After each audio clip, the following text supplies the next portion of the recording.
A Labor Day weekend turned into a nightmare of murder as a cross-country crime spree terrorized the nation. A pair of suspected spree killers traveled through state after state, leaving murder victims in their wake. Working against time, the FBI and local authorities marshaled their resources to stop the killings.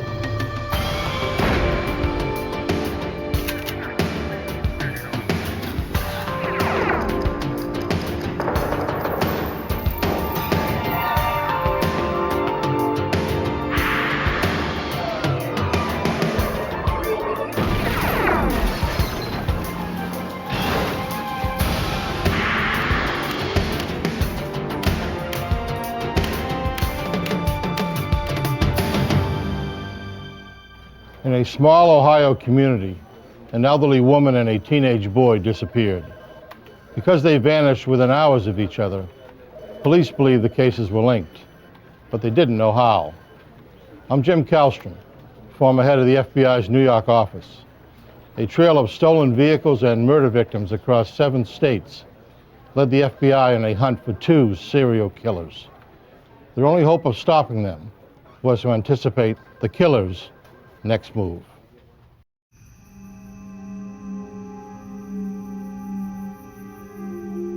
August 29th, 1994. Summer was drawing to a close in the small town of Port Washington, Ohio. The peaceful farming community was dotted with isolated rural homes. A 79-year-old widow, Ruth Loader, lived alone. Those of her family that lived nearby kept a close eye on Mrs. Loader since she was battling with cancer.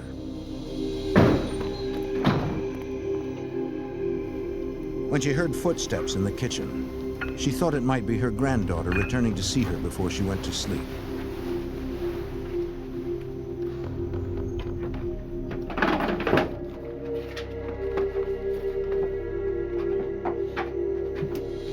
She discovered strangers instead.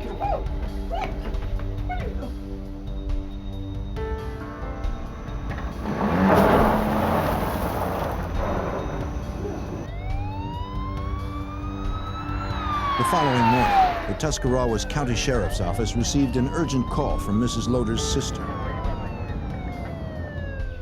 As was their routine, Mrs. Loader's sister and son-in-law came to check on the sick woman, but found Mrs. Loader and her car missing.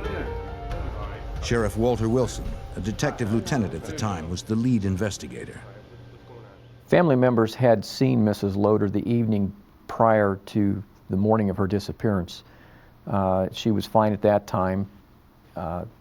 They had indicated to us that Mrs. Loader was recovering from cancer surgery, that she definitely needed medication, which was left behind. The family was worried since Mrs. Loader was so weak. She would become very ill if she was without her medication for long. Marks on the back door and damage to the door frame indicated it had been kicked in. The forced entry told the sheriff that the frail woman had not left of her own free will. Mrs. Loader's purse was left behind, but her cash was missing, along with the keys to her red Buick. Sheriff Wilson immediately issued an all-points bulletin for the widow and her car. Sheriff's Department. He knew that they'd have the best chance of finding her alive if they acted quickly.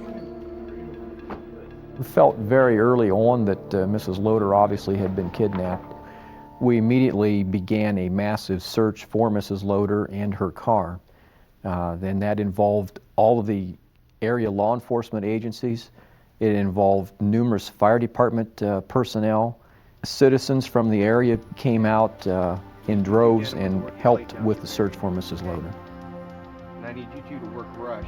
We're going to try to stay in this general area. Concerned over her fate, the community was united in its pursuit. The command center was formed in the Port Washington Fire Station, where authorities worked with volunteers to plan the urgent search for the ailing woman. If she didn't have her medicine soon, her condition could become critical.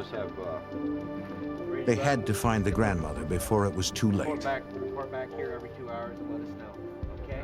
Mrs. Loader was pretty well known in that area. It's a very good family. They're very highly thought of, and everyone was very concerned for her and felt obligated and really sincerely wanted to try to find her to help her. Mounted reserve units geared up to comb rougher terrain on horseback. Local police and neighbors searched fields and woods for any trace of her or the missing car. Sheriff's deputies from a neighboring county brought in canine units hoping to pick up a scent. The Ohio State Highway Patrol ordered their aircraft to scan roads from above. The extensive search turned up no trace of Mrs. Loader or her car. Special collections were taken at restaurants and grocery stores to help pay for additional personnel. Deputies alerted the media while family members posted flyers in neighboring towns, hoping to get the word out beyond the local community. Okay, thanks. These gentlemen will help you. Hi. That afternoon, a woman who knew Mrs. Loader called the sheriff's office with information and came in for an interview. Appreciate you coming in. You know, I heard about Mrs. Loader's disappearance. She told investigators that she'd seen Mrs. Loader's red Buick in town at about 11 p.m. the previous evening. She thought it was strange that the ailing woman would be driving that late. Though the light was dim, she could see that a young man was driving the car. Just kind of went Bushy and thrown back. not too bushy, not in The witness tried her best to help a police artist construct a composite sketch from what she could remember of the brief encounter. Is that him?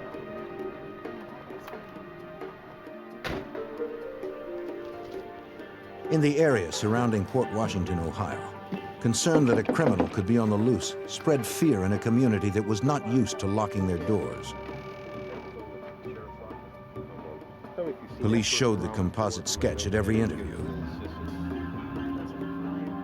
but no one could identify the man depicted in the drawing. So anything you can help us with, give us a call, please. Okay. All right, thank you very much. The day ended with no new leads. On day 2 of Mrs. Loader's disappearance, a deputy entered her case into the NCIC, the National Crime Information Center, a computer system linking 57,000 law enforcement agencies across the country. Sheriff's Department. That same day, the sheriff's office fielded a call from some concerned parents. Can you describe him for me? Their 16-year-old high school sophomore had also disappeared from Tuscarawas County. Okay, his clothing, jeans. In nearby Newcomerstown, 3 miles from the Any house where Mrs. scars, Loader tattoos, disappeared, body marks? a worried father and stepmother told a sheriff's deputy their son was missing. His family and his former employer had not heard from him for 3 days. His red shirt. Do you have a picture of him? Yes, I do. One other thing too, officer. A .22 caliber handgun was also missing from the house. Is it silver? The parents gave authorities a photograph of the missing boy, Eric Elliott.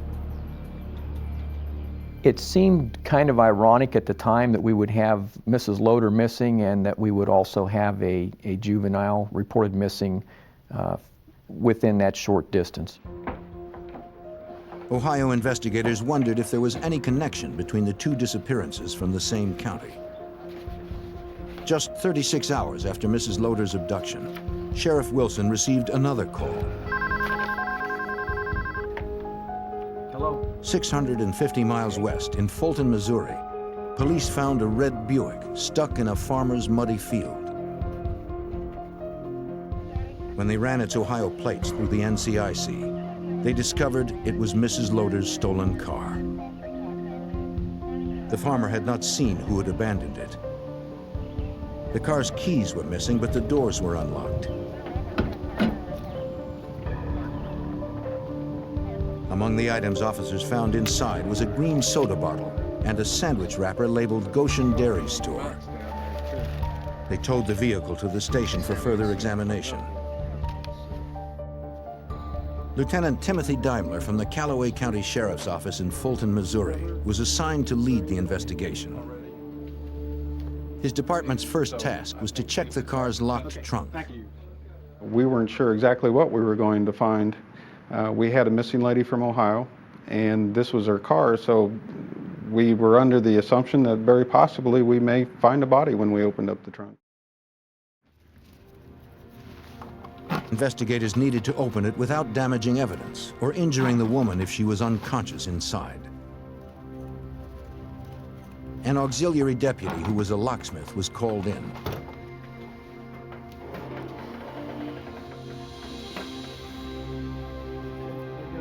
They discovered the trunk was empty.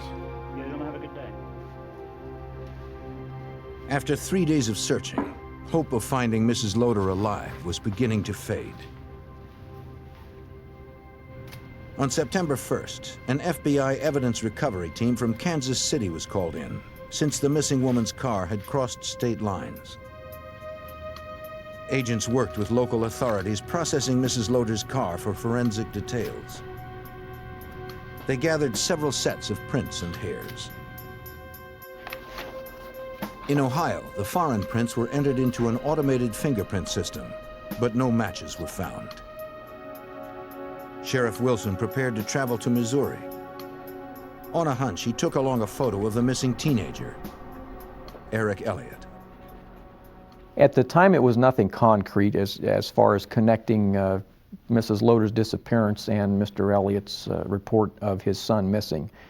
However, I felt that since we're going to Callaway County, you know, it would make sense to maybe obtain a photograph of the missing juvenile and take with us. Mrs. Loader's son-in-law joined the sheriff to help in the investigation. See what we can do. The Missouri official did not recognize the photo, but the Ohio sheriff did recognize the sandwich wrapper found in the car.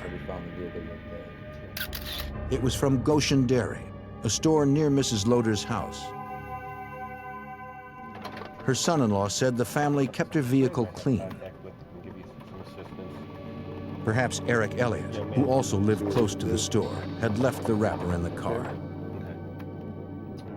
They had a photograph of Elliott with them, and we decided to cover Kingdom City, where they would have gotten off the interstate. Ohio and Missouri investigators checked exits along nearby I-70, a major east-west route in the region. They hoped someone at the rest stops would be able to confirm that Elliott had been in the area. They spoke to dozens of employees and travelers. Late in the afternoon, their efforts finally paid off. You haven't seen him since then? No, I haven't. They found one person who remembered seeing the teenager the day before. Unfortunately, authorities found no one who remembered seeing Mrs. Loader or her car. For the first time, investigators considered 16-year-old Eric Elliott as a suspect in her abduction.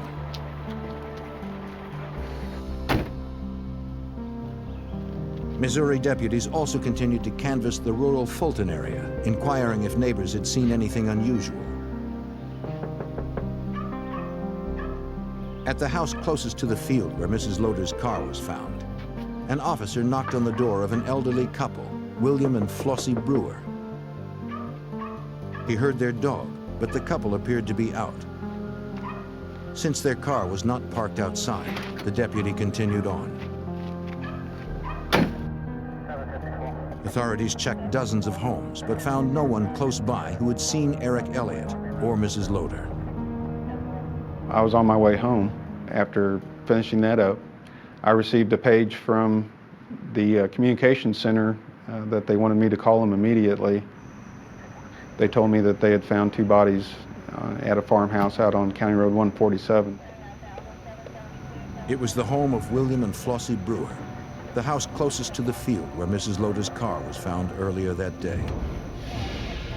Authorities believe the two crimes were likely connected. 3 days after Mrs. Loader's disappearance, sheriff's detectives found the bodies of 86-year-old William Brewer and his 76-year-old wife Flossie in the basement of their home. Each had multiple gunshot wounds. They were slumped over. They were near the door. She had her hands tied behind her back, with what appeared to be a telephone cord. And he was on her right, slumped over also. And his cane was standing there right beside him. The detective also found the couple's dog faithfully guarding their lifeless bodies. An autopsy later determined that both Mr. and Mrs. Brewer had each been shot 3 times in the head with a .22, the same caliber weapon missing from Eric Elliott's home. The 16-year-old suspected in the disappearance of Mrs. Loader now became a suspect in the double homicide. There was no indication that the suspect had spent any length of time in the house before this occurred. So from the evidence, it pointed us that it had happened relatively quickly. Investigators found no signs of forced entry. In the basement, the door to the outside was covered with cobwebs, indicating it had not been opened. It was yesterday. Now, Investigators spoke with the Brewer's son. He said the couple's Oldsmobile was missing, along with several rifles. Missing from around the house. All were entered into the NCIC. Yeah, the gun's missing and the car. The son added that his mother's bedspread was also missing. Technicians worked the scene until 5 a.m. Any items in the house? You said On the floor near the front entrance, investigators found 2 distinct sets of footprints foreign to the house. Did they keep a key for this? Typically? One appeared to be a tennis shoe, the other a hiking boot. Well, Investigators suspected the double homicide was likely connected to Mrs. Loader's disappearance. No, just What they didn't know was if 16-year-old Eric Elliott and a companion had become spree killers. By September 2nd, 1994, 4.5 days had passed since the ailing Ruth Loader was forced from her Ohio home without her medication. She was missing and presumed dead since her stolen car was found abandoned in Missouri, 150 yards from where police discovered a slain elderly couple. Authorities suspected an Ohio teenager named Eric Elliott and at least one companion were responsible for the crimes. But they had no direct evidence. Lieutenant Timothy Daimler of the Callaway County, Missouri Sheriff's Department recalled that citizens in the surrounding areas were stunned. These are people that live in the rural community. They're used to leaving their doors unlocked. They do know everybody. And I think it was somewhat of a realization that, unfortunately, even though you do live in a rural community, that you still have to lock your doors and pay attention to when strangers are in your neighborhood. With 2 confirmed homicides and a likely third in as many days, local authorities turned to the FBI for help. Special Agent Peter Christ of the FBI's Canton, Ohio resident agency was assigned the case. To catch up with the suspected spree killer and his companion, they needed an idea of where Eric Elliott might be heading. So we were trying to get as much background information as we could. We were looking for relatives, uncles, aunts, cousins, friends. We were convinced that they were heading across the country, and we just needed to know everybody that there was a possibility that they would stop and visit, to either visit to say hello or get any kind of financial or moral support. Can I call you TJ? Yeah, you seem like a nice enough. Agents asked one of Eric Elliott's friends to come in for questioning. The friend told them that Elliott had recently become very close to a young ex-convict named Lewis Gilbert.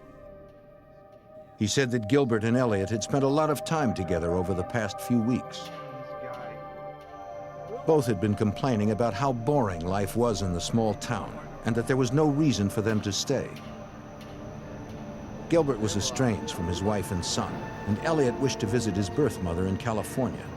I just got out of jail. Hello? The friend added that the pair mentioned they wanted to do something that would make them go down in history and planned to start by stealing a car. They mentioned that. We were drinking and got the talk. The last time he saw them was 5 days ago, when Gilbert and Elliott were walking along railroad tracks behind Mrs. Loader's house. Acting kind of strange, out of the ordinary. Because Elliott was a troubled teen, Agent Christ believed that he probably looked up to 22-year-old Lewis Gilbert, since Gilbert appeared to do as he pleased. At the point when Gilbert befriended Elliott, he had been released from jail 2 weeks prior to that.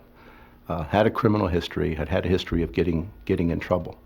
And at that point, we sort of felt that maybe Mr. Elliott was in awe or enamored with Mr. Gilbert because he did have that kind of criminal history background. Investigators dug deeper into Lewis Gilbert's past. The 22-year-old had served time for stealing a boat and breaking and entering. He had also been convicted of physically abusing his 3-month-old son. Though agents still lacked concrete evidence that Gilbert and Elliott were traveling together, they needed to find them as soon as possible to prevent any more killing. Our biggest concern at this point was that we suspected these two of Mrs. Loader's disappearance. They were strong suspects in the killings and the double homicide in Missouri, and we were very concerned that this kind of activity would continue all the way across the country. Sheriff Wilson's first step was to see if anyone had seen Gilbert with Elliott at the Goshen Dairy store, close to Mrs. Loader's Ohio home. Missouri investigators had found a sandwich wrapper from the store in Mrs. Loader's abandoned vehicle. Does this look familiar to you? Yeah. One of our wrappers to our sandwich. The clerk identified the wrapper. Yeah. That you sell here at this store? She also remembered selling the sandwich and some soda to Gilbert and Elliott just after Mrs. Loader disappeared. Yeah. Authorities now had confirmation the young men were traveling together. Thank you. But 5 days had already passed since the spree killers had begun their cross-country rampage. The FBI quickly secured arrest warrants for kidnapping and burglary in the Ruth Loader disappearance. Though agents believed the pair was also responsible for the double homicide in Missouri, authorities still lacked evidence to formally charge them with those crimes. Agents weren't about to wait for someone to call in. Anticipating Gilbert and Elliott's westward movement, the FBI visited Gilbert's mother in Tahlequah, Oklahoma on September 3, 1994. The agent warned her that her son and his friend were armed fugitives, suspected of driving a stolen Oldsmobile with Missouri plates. It was possible that the pair would visit her for help. I need to know if you've seen them recently. Oh, they just left this morning. This morning? Yes. The FBI had just missed them.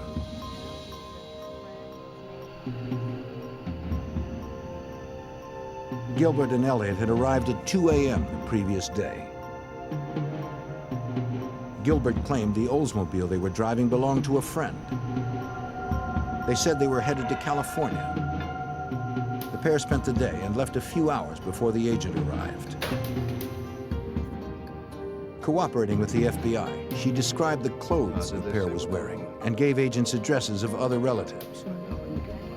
Authorities feared that if they didn't catch up with them soon, the spree killers would strike again. That was one of the most frustrating things about this whole investigation. It just appeared that we were always a half a day or a day behind them. And that's probably one of the most frustrating things. We just couldn't get ahead of them. Because Eric Elliott was a minor, investigators needed court permission to distribute his photo. They got the go-ahead 36 hours after the double homicide in Missouri. Lieutenant Daimler added it to the nationwide bulletins for the fugitives. I was scared to see where they were going to end up next and who they were going to kill next. And I wanted to do everything I could to help get those people off the street, because it was apparent to me that they didn't care who they killed. Despite the best efforts of authorities, the urgent hunt for the suspected killers stretched into its 6th day. On September 4th, 1994, 165 miles west of Gilbert's mother's house in Oklahoma, a dirt biker was riding the rural trails around Draper Lake, just outside of Oklahoma City. His ride was cut short when he discovered a woman's body amongst the trees. As he raced to summon police, he rode around an Oldsmobile with Missouri plates. Almost a week after Mrs. Loader's abduction in Ohio, the nationwide hunt for 2 suspected killers would continue. By September 4th, 1994, 6 days had elapsed in the FBI's massive nationwide search for a pair of suspected spree killers.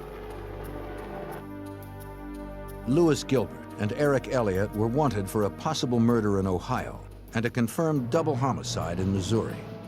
The fugitives were last seen in Oklahoma, heading west. That same day, Oklahoma City police responded to a call from a dirt biker who had discovered a woman's body near Draper Lake. Officers secured the crime scene, then called in homicide detectives. They interviewed the biker who had made the discovery. Homicide Inspector Bob Bemo of the Oklahoma City Police Department was assigned the case. Once we come upon the immediate scene where the body was located, I observed the young woman to be in a kind of a bent over backwards and caught between a tree. The victim was a white female in her 30s. Investigators found no identification on or near the body. But a manager at a nearby marina later identified her as his missing employee, Roxy Ruddle. As a part of our investigation, another vehicle had been found a short distance away from where the victim had been located. And we didn't know if this was a part of the crime or not, although we did secure the area around this vehicle. When detectives checked the Oldsmobile's Missouri plates with the NCIC, they discovered the car had been reported stolen from the Brewers, the double homicide victims from Missouri. Oklahoma investigators immediately notified authorities back east. To Tuscarawas County Sheriff Walter Wilson in Ohio, it appeared that Gilbert and Elliott had struck again.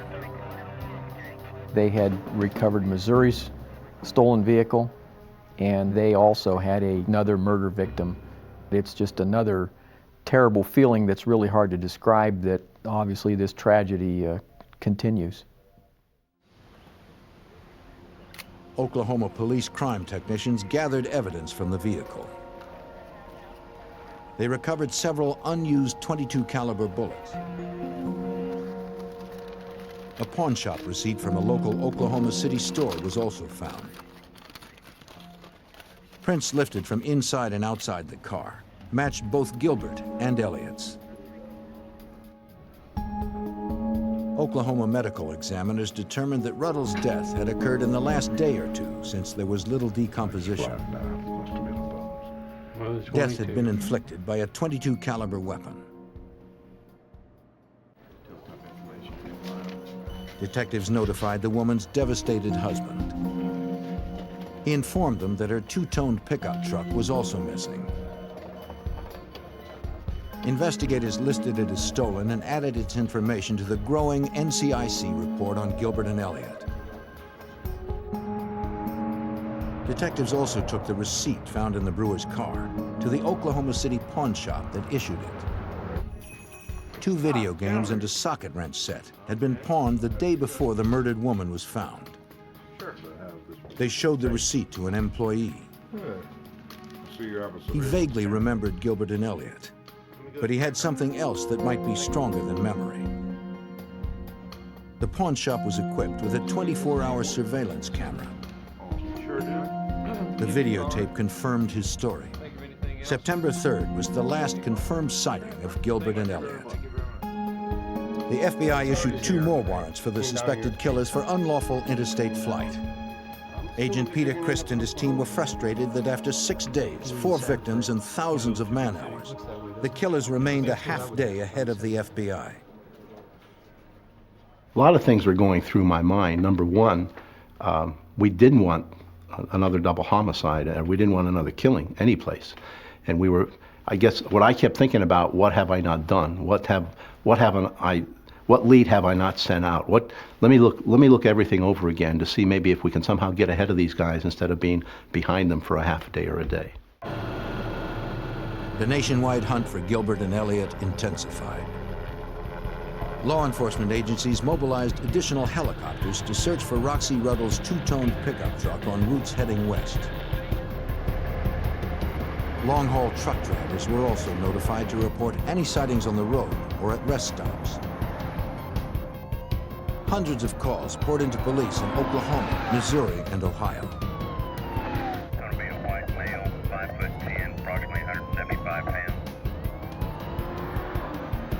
But none led to the fugitives' immediate whereabouts. Every time the phone rang, I was very concerned that it would be another body. And that's a terrible feeling when you're working a case like this, when you know what has happened up to that point and what you envision. The worst thing you can envision in your mind would happen is if this thing continued. So every time the phone rang and somebody said it was for me, that was my biggest fear. That was the first thing that came into my mind. Oh, we found another body. The two suspected spree killers had chosen elderly people and women as their prey. And the FBI didn't know where or whom they would strike next.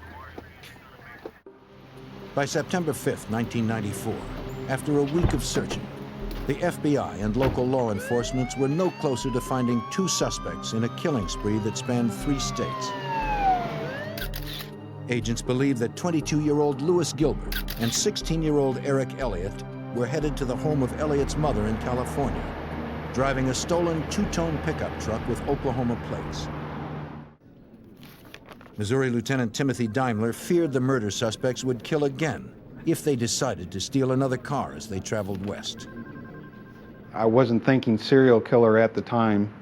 I guess what was going through my mind at the time that was these guys didn't care who they killed, and I was thinking that we need to catch these people. News reports and bulletins alerted people in western states that the suspected killers were headed their way, armed and dangerous. In New Mexico, State Police criminal agent Daniel Becker first heard about the fugitives through the media. My initial thought was that the chances of them being apprehended in New Mexico were extremely slim because of the wide open spaces that we have and a relatively small amount of law enforcement that we have throughout the state. The same day the reports began to hit the news in New Mexico, Gilbert and Elliott stopped at the rural home of an older couple 15 miles south of Santa Fe.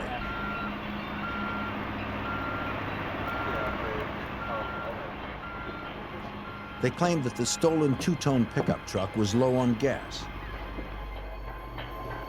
The couple agreed to help. The fugitives said they were on their way to California, but the woman was suspicious since she didn't see any luggage in the truck.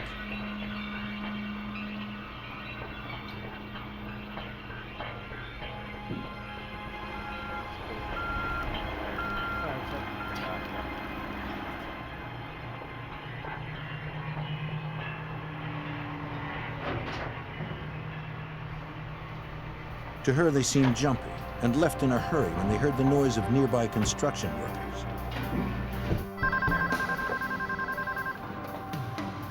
State Police Center, this is Carmen. The woman reported the sighting to the New Mexico State Police. But by the time units arrived to investigate, the two young men were nowhere in sight.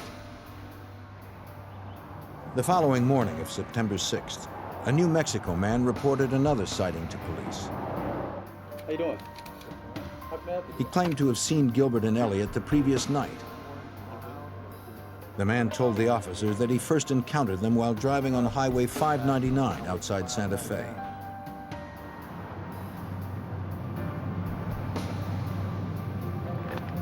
The motorist saw two young hitchhikers and pulled over to pick them up.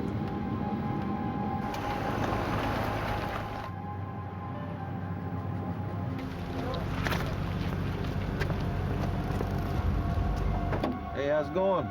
Thanks for picking us up. They said their pickup truck had gotten stuck in the mud. He didn't realize who they were until he saw their photos on the news the next morning, describing them as suspected killers. I don't know if they can get a ride to the mall. The witness said he gave the pair a ride to the store where they bought food and gas. Later that night, he saw them again and drove them back to the place they had first met. Hey, y'all drive safe, man.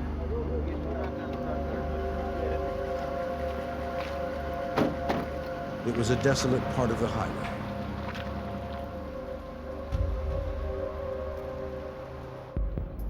The officer needed a landmark to estimate where the motorist had dropped the fugitives. The man said it was close to a small overpass. In the chance that the fugitives were still in the area, he alerted all area law enforcement. The New Mexico State Police were aware they had to move fast.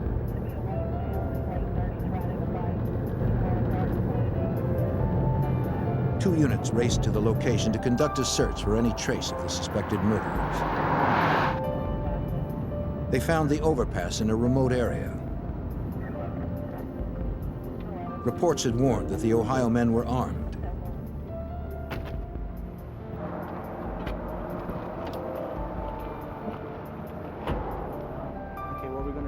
Gilbert and Elliott would be tired and desperate after running and hiding for 7 days with little money. Officers prepared for the worst. Probably leave contact cover, okay?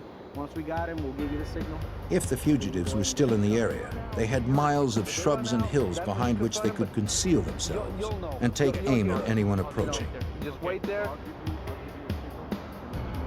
Exactly. Officers were instructed to use extreme caution. So you guys go on the north side, we're going on the south side, okay? Good luck. You'll get my signal. The team wanted to bring them back alive.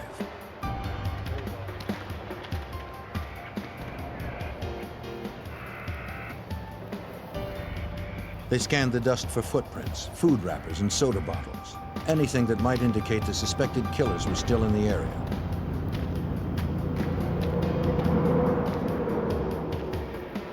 They approached one of 6 culverts underneath the highway.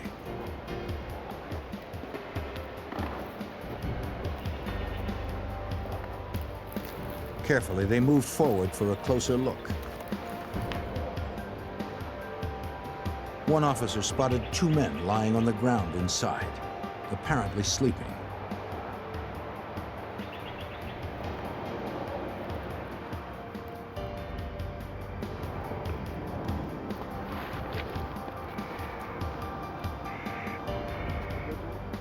Hey, police! Put your hands up! Let me see your hands!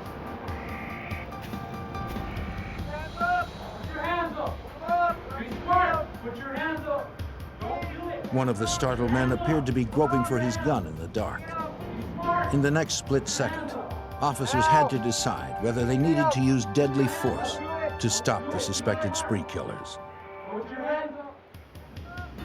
On September 6, 1994, New Mexico State Police were within a few feet of murder suspects Lewis Gilbert and Eric Elliott. The fugitives reached for their weapons, but chose not to die. After a murder spree that took the lives of 4 victims in less than a week, the pair was arrested without a struggle. The 1,800-mile chase had ended. FBI Special Agent Peter Christ got the news of their arrest in Ohio. My reaction, of course, when I received that news was a tremendous sigh of relief. The first thing I wanted to know was, after they'd been caught, were there any bodies, were there any unsolved homicides close to where they were arrested? Of course, the answer was no. Just a tremendous sigh of relief that this whole thing was finally over. Officers recovered a .22 handgun and a green soda bottle at the campsite where the pair were apprehended. They also found the bedspread belonging to the murdered Mrs. Brewer. State police found Roxy Ruddle's stolen pickup 2 miles away near a racetrack in Santa Fe.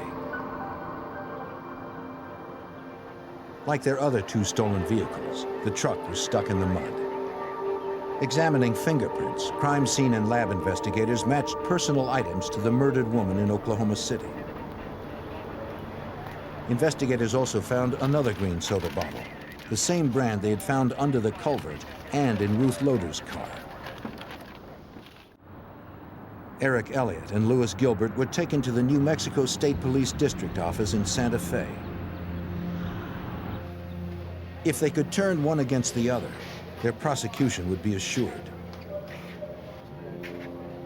16-year-old Eric Elliott made one phone call to his father in Ohio and refused to say anything about the killings. Now it was Lewis Gilbert's turn. The ex-convict waived his rights and agreed to be interviewed. New Mexico State Police criminal agent Daniel Becker had little time to prepare. Gilbert revealed very little during the first hour of our interview about these killings. A couple times he made mention of, I asked him if he had did this out of for some justifiable reason or if he's a cold-blooded killer. And he responded by saying, one of those.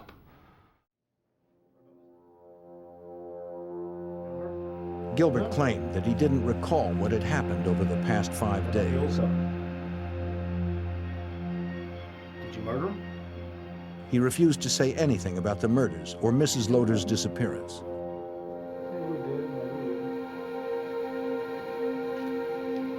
Frustrated, the investigator left the room.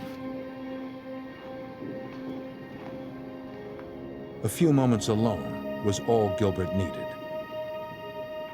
After we had taken our first break, Gilbert began to open up a little bit more, and he actually made an admission that he had killed between 1 and 5 people. And when I had asked him why he'd killed people, he said for stupid reasons.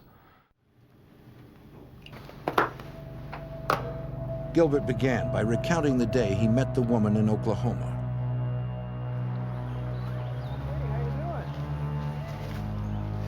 He said that he and Elliot struck up a conversation with Roxy Ruddle when they found her fishing alone in a secluded area of Draper Lake near Oklahoma City. They told her that their car was stuck in the mud and needed a ride back to town. She offered to help and packed up her gear.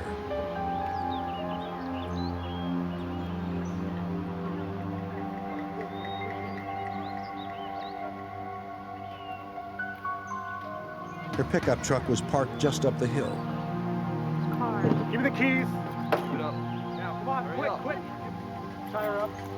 When her back was turned, Gilbert pulled the .22 pistol Elliot had taken from his parents' Ohio home.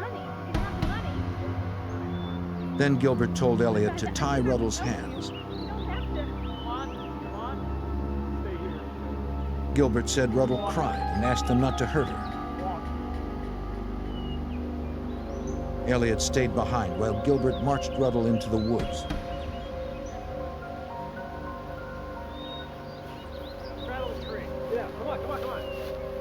He told her to sit down at the base of a tree.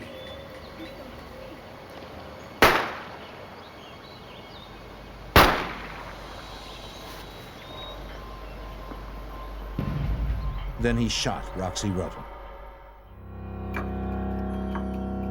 Now that Gilbert had admitted to one murder, the agent pressed him on the others. He asked the confessed killer to describe what had happened in Missouri the day before he got to Oklahoma.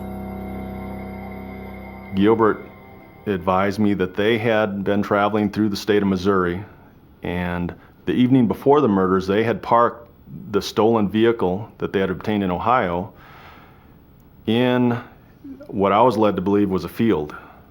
And they'd slept in the vehicle overnight, and the following morning or afternoon when they were about to leave, they realized the vehicle was stuck. So they needed to get another vehicle. As Missouri investigators believed, Gilbert and Elliot had simply walked to the closest house and saw a car in the driveway. It was the home of Mr. and Mrs. Brewer. Gilbert decided they'd ask to use the phone to call for a tow. Hello, sir. How you doing? Oh, pretty good. We got our car. Thank you so much. Wanting to help, the Brewers let the young men in.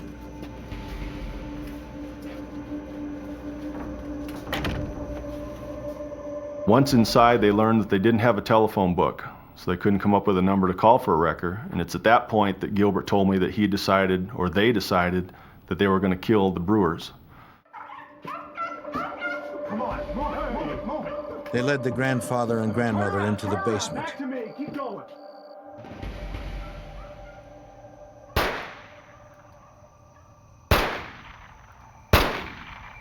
Then executed them.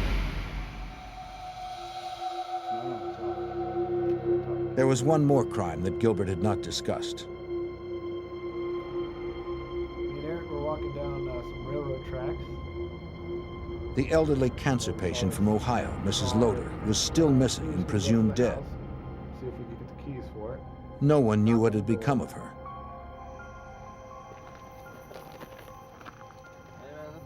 On the evening of August 29, 1994, Lewis Gilbert and Eric Elliott approached Mrs. Loader's Port Washington home to steal her car.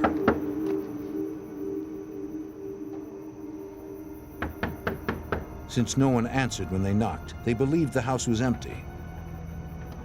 Stick it in. Cheap house, stick it in. So they broke in to search for the car keys. This old lady. After 10 minutes, they still hadn't found the keys. As they rummaged through the living room, they were startled when Mrs. Loader suddenly appeared. He claimed Mrs. Loader was still alive when he locked her in the trunk of her car and sped off.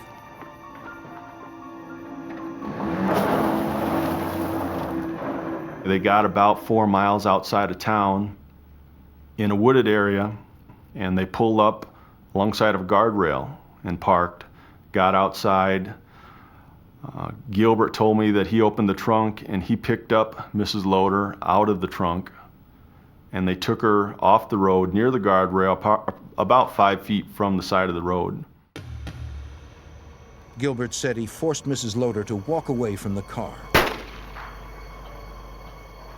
He said he shot her with the same .22 that had killed the others. We drove a little ways and... Gilbert had finished his description of the murders. But he hadn't told the agent where they could find the murdered Ohio woman. We knew it was crucial to find Mrs. Loader's body, both as evidence, so this murder could be prosecuted, and also just simply as closure for the family, so that they could find her and make for proper arrangements for a funeral. Gilbert gave authorities directions to find Mrs. Loader's remains. 50 people from the FBI and 12 different law enforcement and volunteer groups followed Gilbert's directions. They searched for the dead woman in fields and woods and hills for days. But the 79-year-old widow and mother of 4 was never found. Sheriff Walter Wilson continues to work the open case. When you work a murder case, you almost become part of the family, so to speak, because your goal obviously is to solve the crime, to help the victims, the surviving victims, as much as you possibly can. It's something obviously that will never ever be forgotten. I have a high respect for the Loader family, having got to know them very well. I feel bad to this day that we've not yet been able to recover Mrs. Loader's remains. 16-year-old Eric Elliott stood trial as an adult in Oklahoma. Elliott was found guilty of first-degree murder for his participation in the killing of Roxy Ruddle. He was sentenced to life without parole. In Missouri, after 57 years of marriage, the Brewers were laid to rest. Unlike the family of Ruth Loader, the Brewer family was able to have some closure for their tragic loss. After being sentenced to death for the murder of Roxy Ruddle in Oklahoma, Lewis Gilbert was extradited to Missouri, where he stood trial for the murders of William and Flossie Brewer. Lewis, where's Ruth? Where's the lady in Ohio? Where's Ruth, Lewis? Give her family a break. He remained silent on the whereabouts of Ruth Loader's remains. Since the Ohio woman has not yet been recovered, there has been no trial date set to answer for her kidnapping and murder. For her family and friends, Gilbert and Elliott's actions are unconscionable. I've often thought what goes through their mind or what causes them to do that, and I really, it's hard to understand or think what they're thinking, other than obviously they have to be very evil people.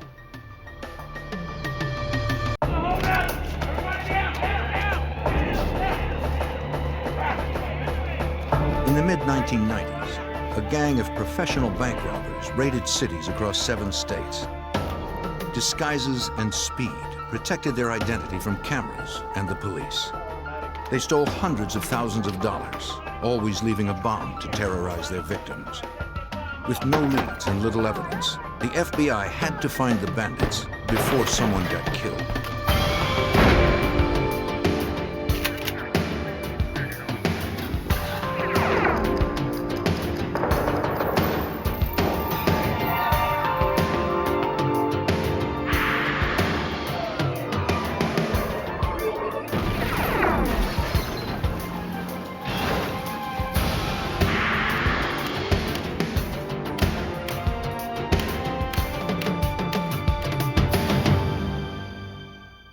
Across the Midwest, a band of armed robbers struck banks at the rate of nearly one per month. They attacked with lightning precision and lethal force. They were in and out in 5 minutes. I'm Jim Kallstrom, former head of the FBI's New York office. The stakes were raised when the FBI discovered the robbers had an agenda beyond personal wealth. To stop these violent extremists, the FBI need to capture their terrorist leaders.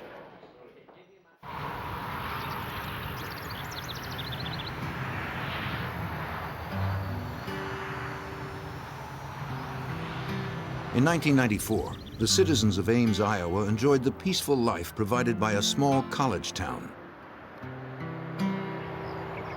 Many newcomers had moved to Ames because of the area's low crime rate.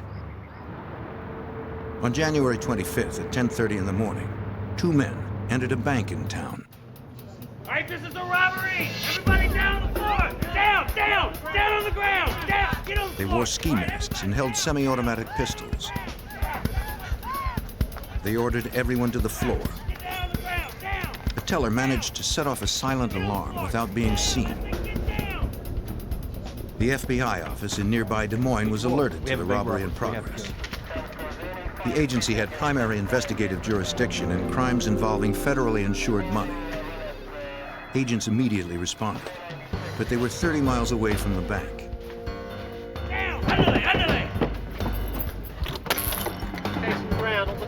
The bandits quickly emptied the cash drawers.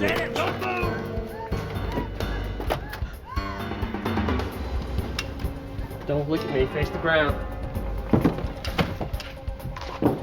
One of them pulled out what appeared to be a bomb. He warned that no one should move for 5 minutes or it would explode.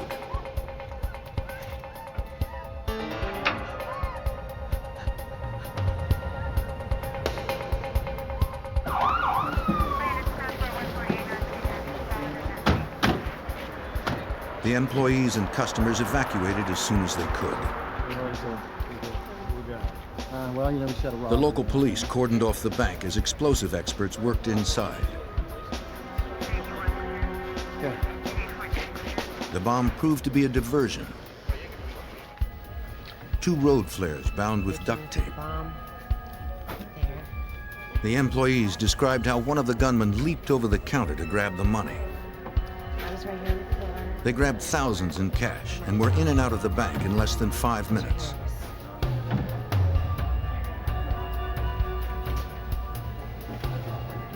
Agents interviewed the witnesses. So did you guys want to add anything else? They said the gunmen sometimes used Spanish when talking to each other. The security camera provided photographs of the robbery.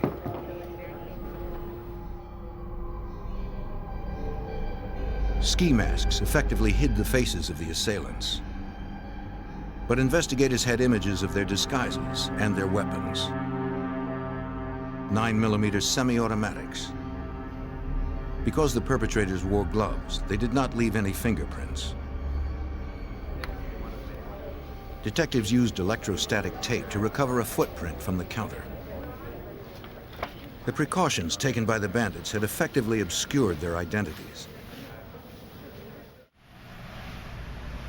Special Agent Ken Moore of the Des Moines, Iowa FBI field office was immediately concerned that they were dealing with dangerous professionals. Now, most bank robbers try to enter banks as quietly as possible, go up to one teller counter and proceed to rob the bank, and then leave as quietly as they can. These individuals came in very violently, fast. Agent Moore wanted to apprehend the suspects as quickly as he could. but the FBI had nothing of value to lead to their identity.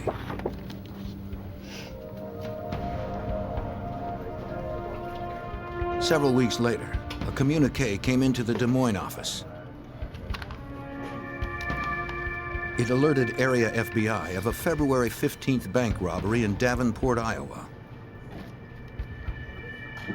Agents contacted the Davenport office to see if the incident might be related. Hello? Yes, well, I think we're working on The agent described two gunmen wearing ski masks and black overcoats that had invaded a Davenport bank. The thieves used the same Spanish phrases as the Des Moines bandits. They also hopped over the counter to empty the cash drawers. There was one significant difference. This time, the bandits left a real explosive, a pipe bomb instead of a fake. Fortunately, the detonator was missing. Disarming it had slowed down the investigation. What that device does is it requires more manpower that could be out conducting an active investigation. Instead, they're at the bank making sure things are safe. Investigators believed that the similarities between the incidents were more than coincidental. After the Davenport bank robbery, we realized that the same individuals were responsible for both bank robberies. This was our first connection to possible serial bank robbers. Okay. See you later. Have a good night. In the next 4 months, Cincinnati, Green Bay, and Kansas City suffered similar crimes. There appeared to be a pattern of their robberies. There appeared to be two regions where they were robbing banks, the Midwest region as well as the Ohio region. We were trying to logically connect those two regions and why banks were being robbed that way. The robberies occurred between 10 and 11 in the morning when banks were less populated. Each time, the bandits were out in less than 5 minutes, always leaving an inert bomb as they fled. The wide geographic spread of targets made their next moves impossible to predict. I'll get back with you. The FBI needed to find some evidence that would lead to the suspects. On June 8, 1994, the bandits hit a bank in Springdale, Ohio. They drove away with over $11,000. A bystander saw them use a brown Chevrolet as their getaway car. On June 17th, a security guard became suspicious of a car on his employer's lot. It had been sitting for a week without anyone claiming it. He saw a police scanner. He also spotted a pager next to a stained $20 bill. A Springdale officer came out to check the car. He began a search to ascertain the vehicle's ownership. He made an effort to force open the glove compartment.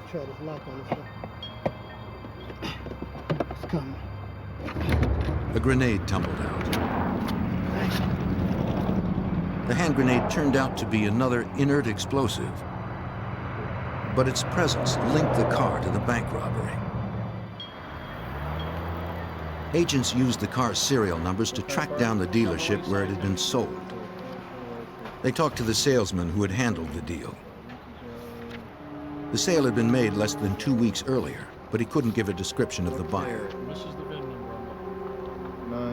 The dead ends left investigators feeling the pressure. We were becoming frustrated because the escalation of violence seemed to have been increasing. They were more brazen, were brandishing firearms, scaring bank employees. They were scaring customers, leaving behind booby traps. So we were very frustrated and we were concerned. On December 27th, the bandits finished 1994 with their 12th robbery in as many months. They hit a bank outside St. Louis. This time, there were 4 gunmen. Now we were concerned over possible takeovers of banks, possible entry into the bank vault. With 4 people, there's a lot more they can do. Bystanders at the St. Louis robbery saw the bandits put on their ski masks before entering the building. A teller got a glimpse of one of them inside the bank. These witnesses helped FBI artists make composite sketches of the suspects. The FBI distributed the drawings to other agencies and the media. It was slightly curved. They hoped it might bring someone forward who might know something more. The television and news reports generated hundreds of calls into the FBI offices. Agents followed up on all credible tips, but none provided any lead value. The assailants communicated with the media as well. They sent letters and cartoons to newspapers. The correspondents ridiculed federal agents and their attempts to catch them. In one letter, the gang dubbed themselves the Midwestern Bank Bandits.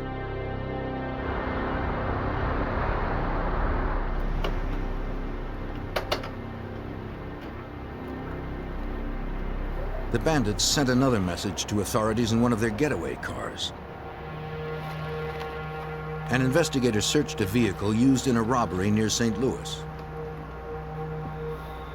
On the front seat, the gang had left a newspaper clipping about Timothy McVeigh, the Oklahoma City bomber.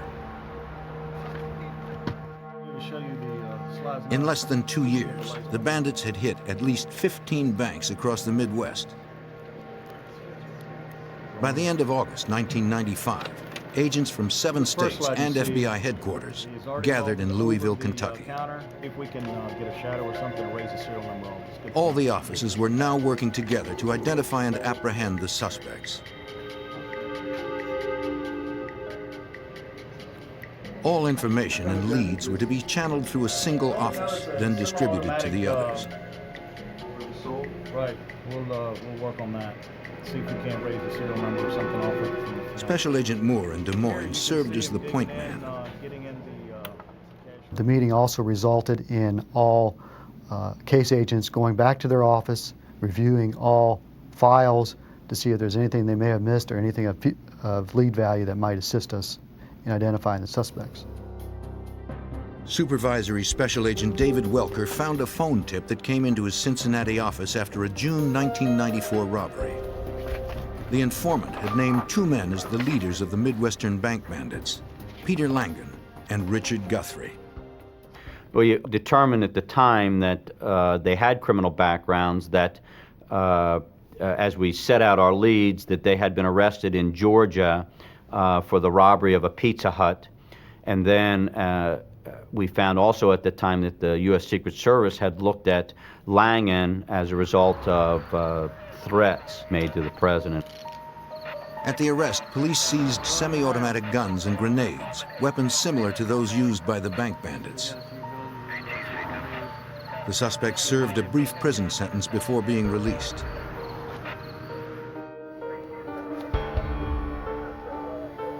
Agent Welker was able to pull their mugshots. He compared the photographs with the artist's sketches made after the St. Louis robberies. And they were so close then that it was phenomenal. It appeared that the composite artist used these photographs to draw the composite drawings. That's how close they were. Agents now had names for the gunmen. In pursuing them, the FBI was about to uncover a far more deadly plot than bank robbery. In 1995, the FBI hunted the Midwestern Bank Bandits. The day before Thanksgiving, the 4 gunmen struck another bank in St. Louis, their 21st robbery. Their disguise included ATF hats, the same caps worn by federal agents from the Bureau of Alcohol, Tobacco, and Firearms.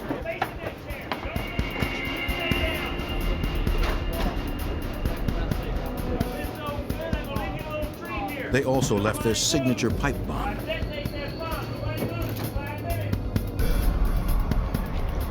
None of these explosive devices had gone off.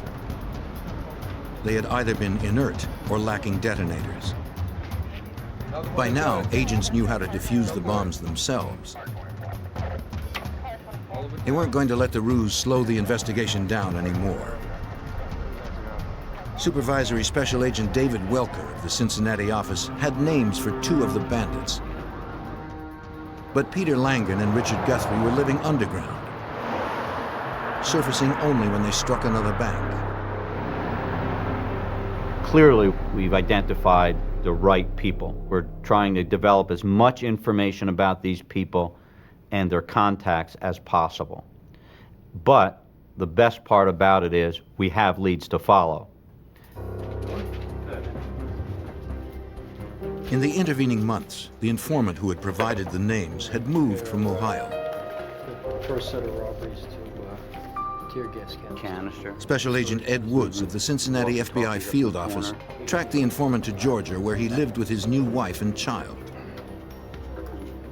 This fella had been an associate of Langan and Guthrie in the past, had removed himself from that lifestyle and was starting a new life for himself. And I think he was ready to put all that behind him. So when I interviewed him, he cooperated fully. I need to ask you a few questions.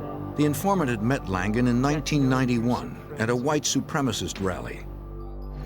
The Bible says, "Thou shalt not covet thy neighbor's wife and a black neighbor's widow." They shared similar beliefs about race and government. Make some sacrifices. Okay with them? Don't need it. Don't need it. A year later, Langan proclaimed his intention to form the Aryan Republican Army. It was going to start a revolution against Washington and its federal agencies like the FBI and ATF. It's your tax money they're taking. Langan had been inspired by the Order, an established terrorist group. I mean, you know what I'm saying? You're breaking your back. You know what I'm saying? The Order had financed their racist agenda by robbing $4 million from banks and armored cars. Hey, how's it going? That evening, Langan introduced Guthrie as his compatriot. Explain all about that. Yeah, definitely. 2 months before the first bank robbery, they asked the informant to become a member of the Aryan Army. Well, I've got some stuff here. I think that He declined to join the new gang, we can certainly use some of it. Yeah, here. but he did agree to pitch in. What we got from this cooperating witness was the scope of their activities, the surgical planning for their bank robbery activities, the fact that now we learned for the first time that their activities aren't just bank robbery and criminal matters. It relates to white supremacy. The informant helped Langan case the bank in Springdale, Ohio.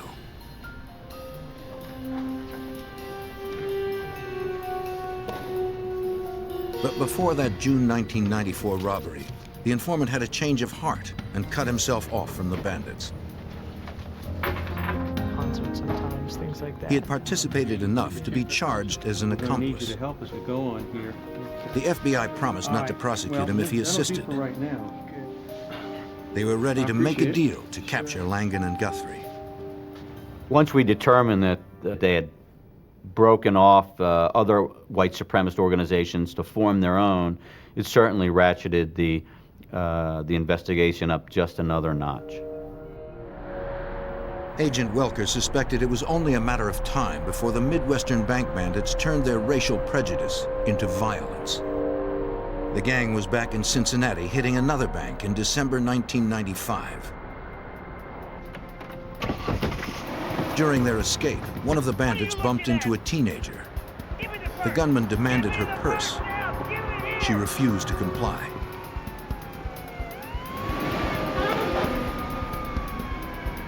Only the sound of approaching sirens prevented the young woman from being seriously hurt. Betting that the bandits were still in the area, Agent Welker brought the informant to Cincinnati. You know the fellows that are involved. Upon arriving, the informant agreed to re-enter the white supremacist movement. Make sure that he has your pager. Agents instructed Okay. him to page the FBI when he Ed, made contact you and with I the stay in suspects. contact now. So, say what you But do. investigators became frustrated when more than a week passed without any results. Since he's been here for a week and a half and has provided no information at all and has arranged no meeting, has virtually done nothing, I was more than skeptical as to what this cooperating witness could do for us. And I was prepared to send him home because of my disbelief at the time. At 2:30 in the morning of January 17th, 1996, the informant paged the FBI. The call roused investigators from sleep to a secret meeting. The informant claimed to have found Guthrie.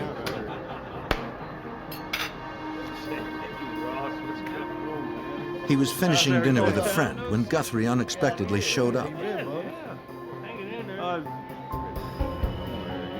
The informant invented a reason for being in Cincinnati and engaged the suspect in small talk. Got a minute, I can talk to you outside. Sure, come on. Hey, you got a minute? Guthrie invited him out to his van to continue the conversation in private. Where are you chilling?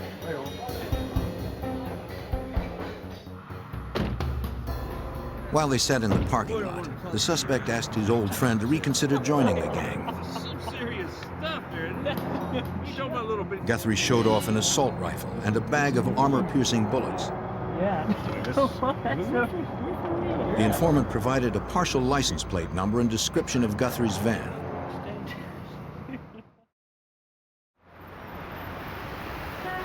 Agents still doubted his credibility. So I had Agent Woods arrange to have the cooperating witness in the FBI office at 4 o'clock on Sunday afternoon. I didn't want him to know why he was there. I just wanted him to be there. And then I arranged for my division's polygraph examiner to be there, and I wanted the polygraph of him. I wanted to make sure that what he was telling us was true. The informant agreed to take a lie detector test. I think he's lying. You think he's lying? He's all over the place. Give him a chance and he didn't tell The examiner determined that the young man had been deceptive in his answers during the test. I'm telling the truth. Listen. The piece of paper there, this polygraph doesn't lie. Listen, He I have insisted he was somebody telling the who's truth. Make a quick phone call, please. Let me make one phone call. What's that? I can prove it. I can give you prove it. one more phone chance. call. Yes, One come on. phone call. Make it a good one. To prove it, he placed a call to the friend with whom he had had dinner. Hey, what's going on, man? Good, man. Yeah. The speakerphone allowed the agents to hear everything. Hey, what happened with you and Guthrie, man? He took you out in the van. Yeah, Guthrie wants you in, man. Yeah. Without prompting, the Yeah, friend we did. We immediately spent some asked time about his together. time with Guthrie. So now we had to make a decision, and the decision is, do we believe the polygraph or do we believe the phone call? I think at the time, I think the decision we made was the right one. That is, we have to believe the phone call. It was an unprovoked response by the friend. The informant arranged to meet Guthrie on Monday at their mutual friend's apartment. FBI agents assembled an arrest team. They staked out the location, ready to capture the suspect when he arrived.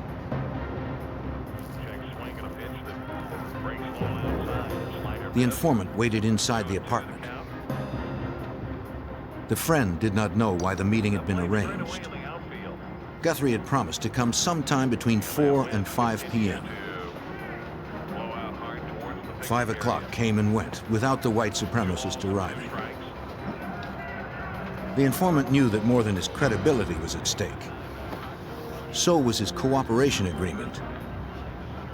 If the FBI believed he had deceived them, they would turn him over to prosecutors for bank robbery. At 5:20, there was still no sign of Guthrie. It looked like the suspect would not show up.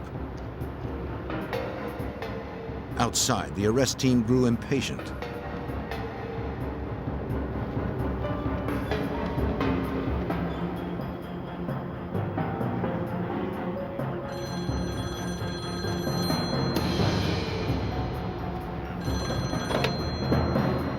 Hey, what's up? Yeah, he's here. It was Guthrie on the phone. He said they could meet at a nearby pizza restaurant in 30 minutes. Camel? All right, 30 minutes. Camel, you down? Yeah.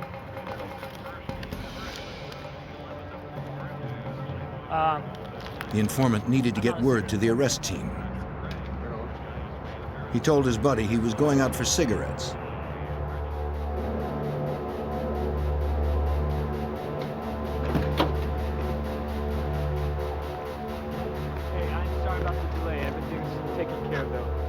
The informant told the agents about the call. Yeah. The meeting's been changed just a little bit. We're meeting just a little bit up the road. Everything's still fine though, okay?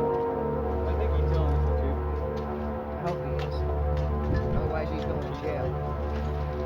Okay, guys. They alerted the SWAT team to the new location. Several cars set out for the pizza parlor. The agents could not help but wonder if this was the location or just another diversion. Along the way, traffic separated the arrest team. One agent was passing a convenience store parking lot when he spotted Guthrie.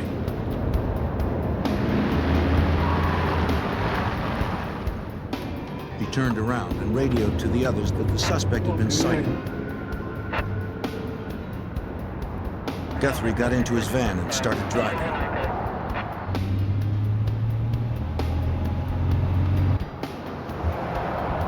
The agent stayed on the van's tail, hoping the rest of the team would catch up. He was alone, following a suspect considered highly dangerous. But he was determined not to let Richard Guthrie get away. In January 1996, the FBI pursued Richard Guthrie. The suspect was wanted for 22 bank robberies. An agent separated from the arrest team had spotted the suspect at a Cincinnati parking lot and began tailing his van. He reported by radio his progress to the others. You got him in a cul-de-sac. Where are you? Guthrie noticed that he was being followed. An informant had reported that he was armed with automatic weapons and armor-piercing bullets.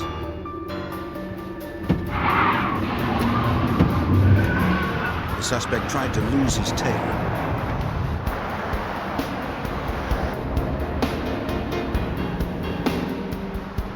The arrest team caught up with the lone agent and joined the chase. Guthrie couldn't shake them. Get him in that cul-de-sac. He unwittingly turned into a cul-de-sac.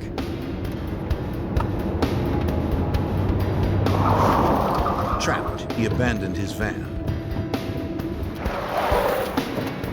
Agent Ed Wood sprinted right behind.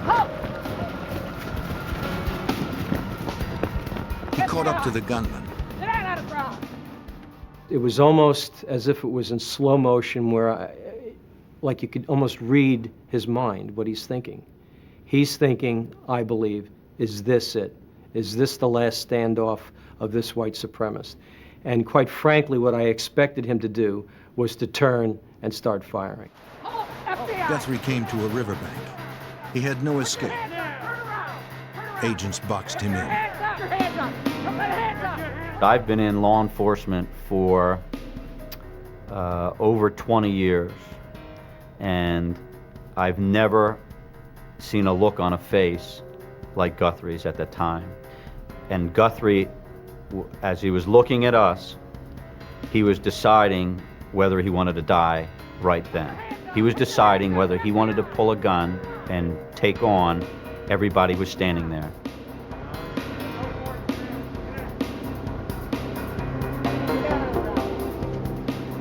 The suspect chose to live. He submitted to arrest. Catching him, it was a huge relief, and catching him to where there was no violence attached to the arrest was even a greater relief.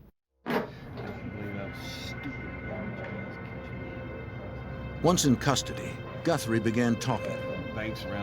He told investigators how he stayed in touch with the other primary suspect, Peter Langan. What are these numbers right? The friends used coded voicemails to contact one another. He handed over his pager and PIN number.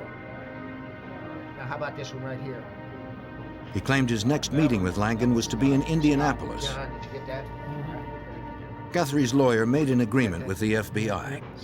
For later consideration in sentencing, they could take the suspect with them to use as bait. Under the arrangement, the accompanying agents weren't allowed to question Guthrie about his crimes. Agent Welker sought another way to ply information from the bandits' leader.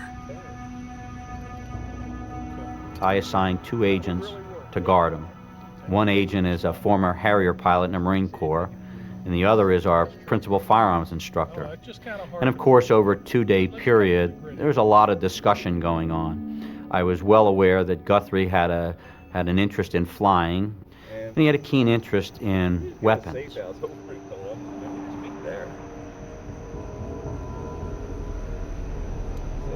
During the trip, the agents engaged Guthrie in long conversations about common interests. The congenial strategy worked. The assailant warmed up to his accompanying agents and began volunteering information on the robberies. Guthrie admitted that he had lied to investigators. His rendezvous was really supposed to take place in Columbus, Ohio, not Indianapolis, where the investigators had taken him. 2709 control. He gave them the address of a safe house. He told them Langan was heavily armed. He would not come out without a fight. An FBI arrest team assembled the next morning in Columbus. Langan's van was parked next to the duplex Guthrie had described. The plan was to wait until the suspect exited his home and got into his van. Then as he pulled out, FBI cars would box him in. This would contain him and prevent a vehicular pursuit. All escape avenues were blocked off.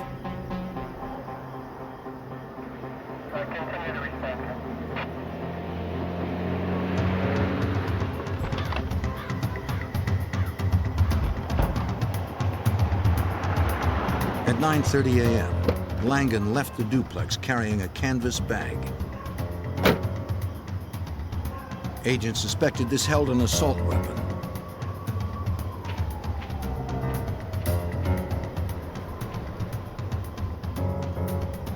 He got into his van, but failed to start the engine.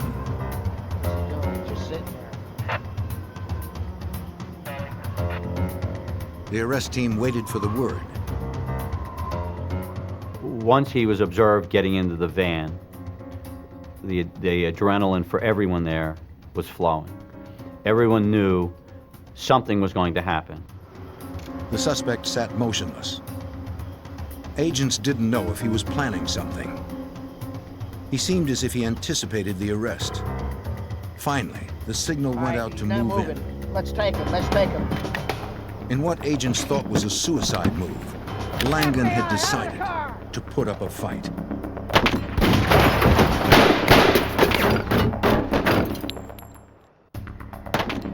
On January 18, 1996, the suspected leader of 22 bank robberies decided to shoot it out with an FBI SWAT team.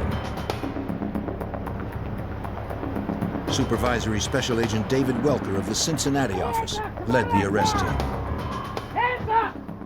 Someone who's going to pull a gun on 20 or more FBI agents is one nasty dude.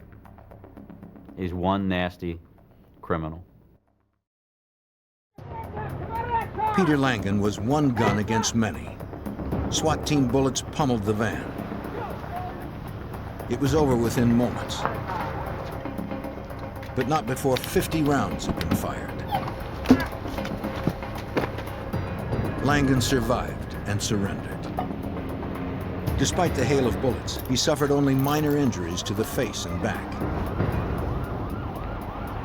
After 2 years of pursuit, the leaders of the Midwestern bank bandits were now in custody. 2 other accomplices remained at large. The van was filled with semi-automatic guns, ammunition, and grenades. Inside the canvas bag, agents found a 9mm semi-automatic pistol. It was the same make of weapon that the bank bandits used. Evidence inside the duplex confirmed the bandits were more than a gang of thieves. The house contained an armory big enough to equip a small cadre of terrorists. Agents found ski masks, FBI hats, police uniforms, and false IDs from nearly every state of the Union. Books and literature detailed the gang's creed of militant hate. I'm Commander Pedro. Investigators discovered a tape among the propaganda. It targeted young white males for recruitment into the Aryan Republican Army. Today, we are preparing to take over the USA. Tomorrow, the world. Please have a seat. A Columbus bank teller had briefly glimpsed the face of one of the bandits 17 months earlier. See anybody that you recognize, please. Detectives gave her a photo lineup, hoping she could remember enough to make an ID. This gentleman here. Despite the intervening months, she picked out Langan from the array of similar-looking men. Bank and robbing. I mean, While Langan refused to cooperate, Guthrie agreed to tell all he knew. I don't know. Agents debriefed him 10 hours a day for 10 straight days. How many accomplices did you have? He could recall all the places, times, and dates.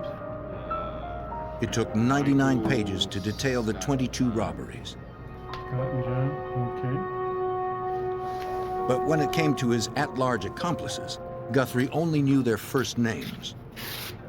The bank bandits had been assembled like an underground terrorist cell. Personal information on others was kept to a minimum to prevent capture. Guthrie could only offer that the man he knew only as Scott was involved in music. The man he knew as Kevin was the nephew of a police officer. This is Supervisor Special Agent. Both lived in the Philadelphia area. Yeah. The scant information was forwarded to Pennsylvania. Special Agent Joe Hendrickson of the Philadelphia FBI field office was initially overwhelmed by the request. There was no hope of finding these people with that information. I sat back and had a cup of coffee, and then I said, well, I'll go contact the Philadelphia Police Department. And there's a possibility that maybe their personnel records indicate nephews, but I was in much doubt that that type of record existed, because I know that in my outfit, I did not list nieces and nephews in my personnel file.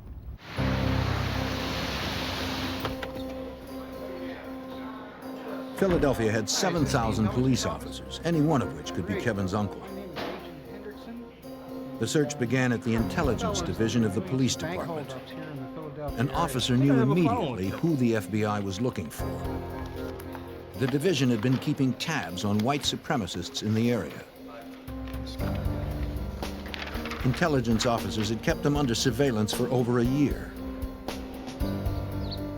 Officers often spotted them meeting on a farm belonging to Mark Thomas. Over the years, the Philadelphia Police Department had been taking down tags at various rallies and so forth. And at some point in time, they took down a tag, ran the tag, and it came out to Kevin McCarthy. And then they said, you know, we've got a lieutenant here that has that name. They contacted him, and lo and behold, they found out that Kevin McCarthy was attending Aryan Nation rallies.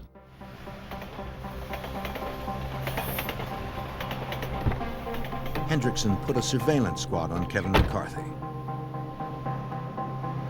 They observed him repeatedly visiting a recording studio in Philadelphia. Agents noted the license numbers of the cars outside the business. They ran the plates for all the people going in and out. One of the vehicles belonged to a man named Scott Stediford. He managed the studio and also played drums in McCarthy's band. From his amateur photo, Guthrie confirmed that this was the Scott he had worked with. Using that same photo, a witness also recognized Stediford as the getaway driver in the Des Moines robbery. An arrest warrant was sent to Philadelphia.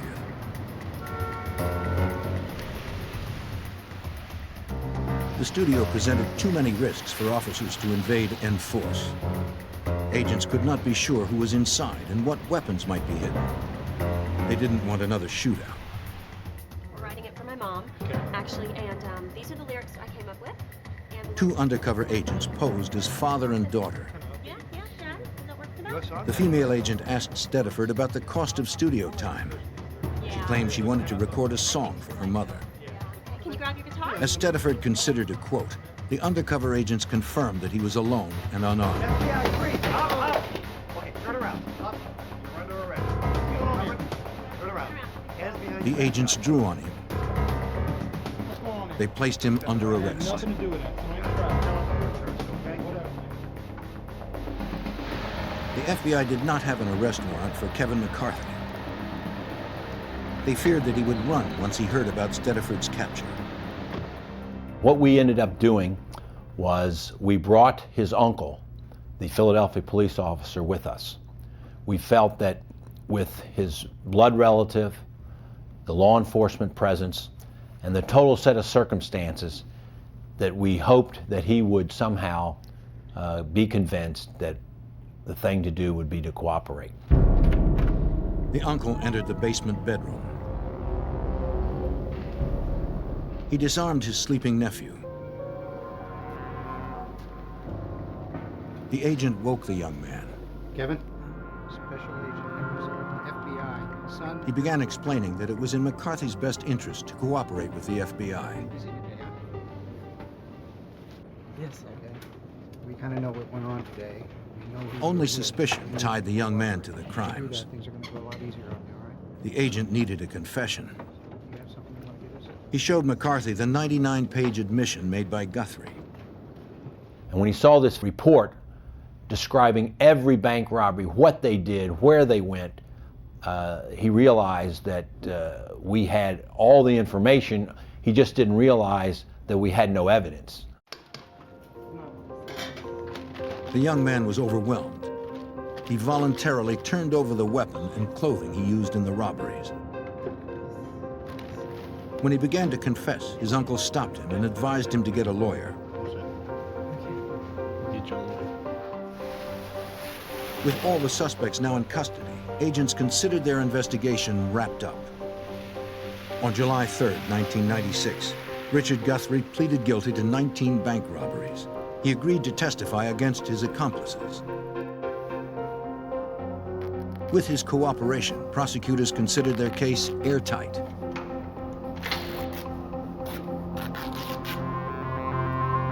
Nine days later, the cooperating witness hanged himself in a jail cell. The suicide devastated the government's case. Now, that created a major problem for the prosecution because since Guthrie could no longer be cross-examined, his information couldn't be used directly against Langan. If the other bank bandits were going to be convicted, the FBI had to find someone else who could corroborate Guthrie's confession. In 1996, the legal case against the Midwestern bank bandits was on the verge of collapse. The chief cooperating witness had killed himself. Without his testimony, the evidence against his captured co-defendants was slim.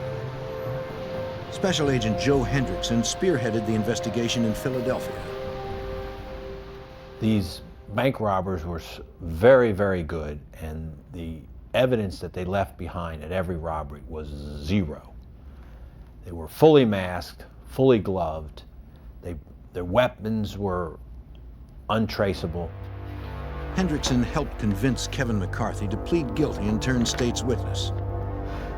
But prosecutors needed more than one cooperating felon to convict the others. Investigators focused on the man who had steered suspects into the Aryan Republican Army. Mark Thomas had turned Scott Stediford and Kevin McCarthy into outlaws. Thomas edited a newsletter and webpage for white supremacists. His literature and videos had swayed many young men into racist and anti-government organizations. And we felt that even though he was not personally involved in these crimes, that he had caused these crimes to come about, and therefore he was responsible. And based on conspiracy laws, we felt that it was quite possible to go after him for conspiring to commit bank robbery. The FBI made weekly contact with Thomas at his Pennsylvania farm. questions. They wanted to know about his activities, but more importantly, they wanted to keep pressure on him. 15 years. 15 years. You live here alone?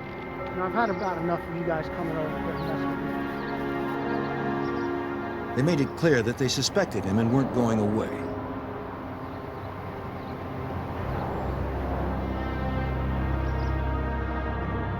Cool.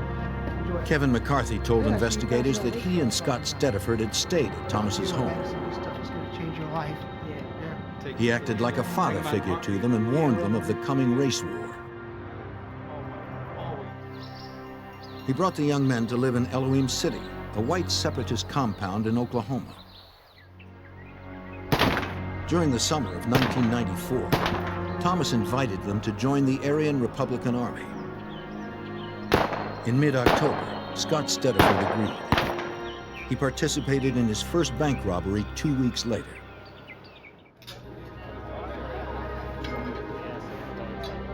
On November 13th, Thomas drove Kevin McCarthy to Arkansas for an introduction to Langan and Guthrie.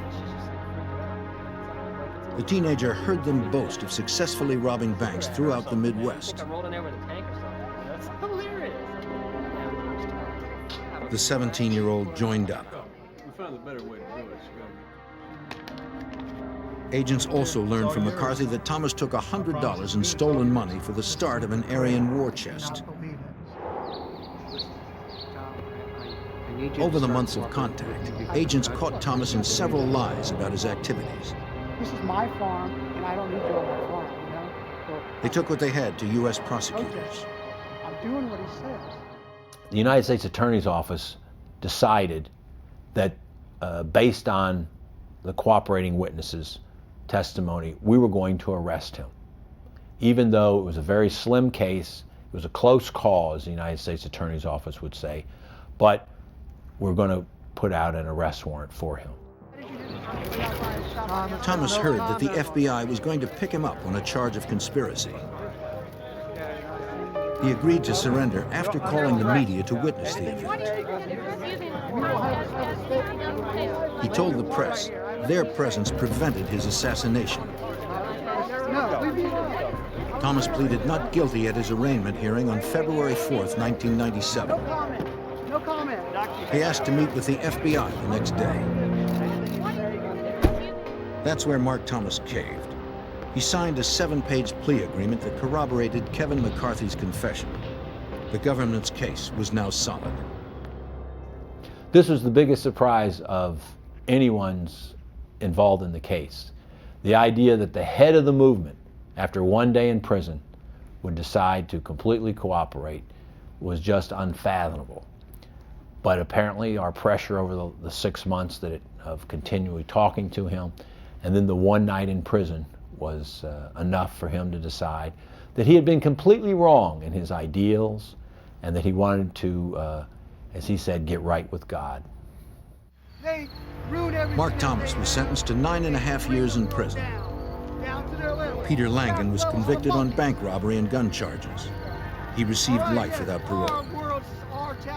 Kevin McCarthy got 5 years. His testimony helped convict Scott Stediford on 2 counts of armed bank robbery. The court sentenced Stediford to 29.5 years. In America, extremist groups enjoy the freedom to maintain their beliefs. They are constitutionally protected until they cross the legal line. If they engage in outlaw activities, they will find the FBI on a mission to stop them. As crack cocaine tore through Washington, D.C., a drug gang fought to take control. What up? Man, papers at. Authorities fought back with everything they had. But gang members used any means to avoid prosecution. As the violence raged out of control, law enforcement would take back the streets.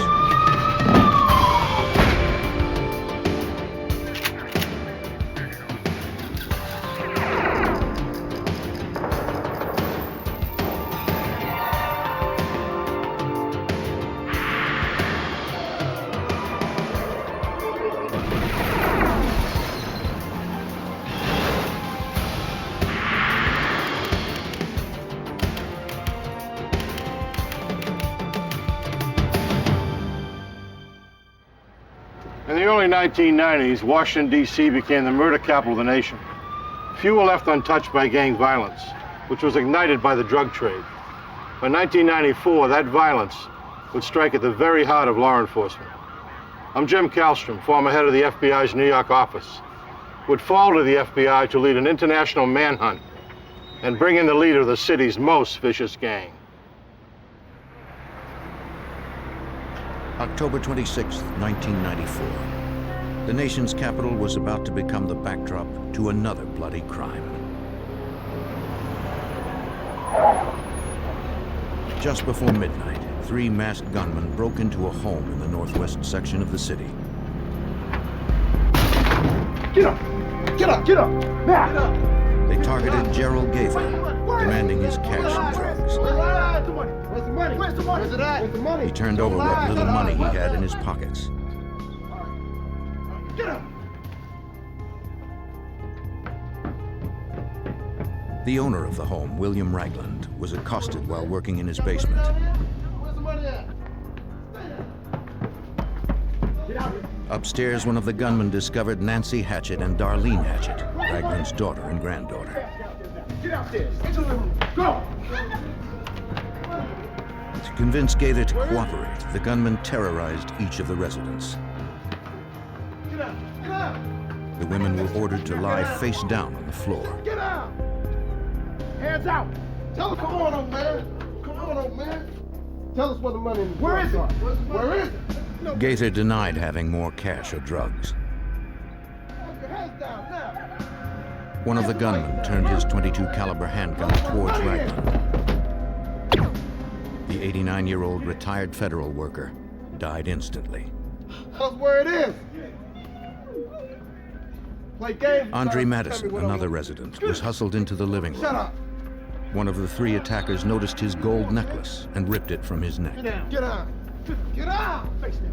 Face down. Shut up. Shut up. Though one man was dead, Gaither still refused to cooperate. Get out. Get out. What are you doing? Enraged, one of the gunmen began shooting the residents. The robbery attempt collapsed into murder. The trio quickly fled the house. One of the attackers vomited near the back door.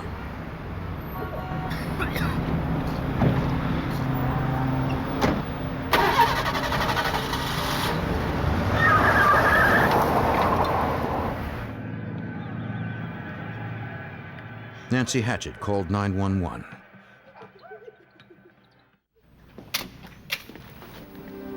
Officers from D.C.'s Metropolitan Police Department quickly arrived at the house, located in a known drug area. Inside, 3 people were dead. William Ragland, his granddaughter Darlene Hatchett, and Gerald Gaither. Pictures were taken of each body, and shell casings were collected. Outside, police discovered vomit near the door.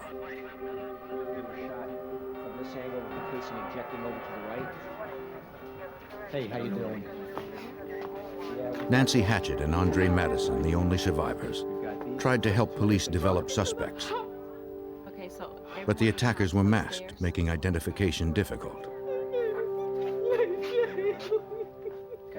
Okay. For Metropolitan Homicide Detective Anthony Brigadini, a check on victim Gerald Gaither suggested a possible motive. The main victim of the triple was a drug dealer in the First and Kennedy Street area. The guy drove flashy cars, had nice clothes, had a lot of money. When the drug dealer was unable to give them enough money and or drugs, things started to get a little harried, and that's when the shootings occurred inside. Neighbors told police that after hearing gunshots, they saw a dark-colored sedan with a loud muffler leaving the area. An all-points bulletin was issued for the vehicle and 3 men inside.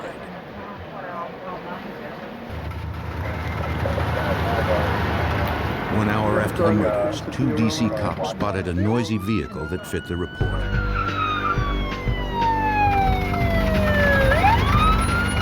Noticing 3 men inside the vehicle, the officers pulled over the gray Oldsmobile.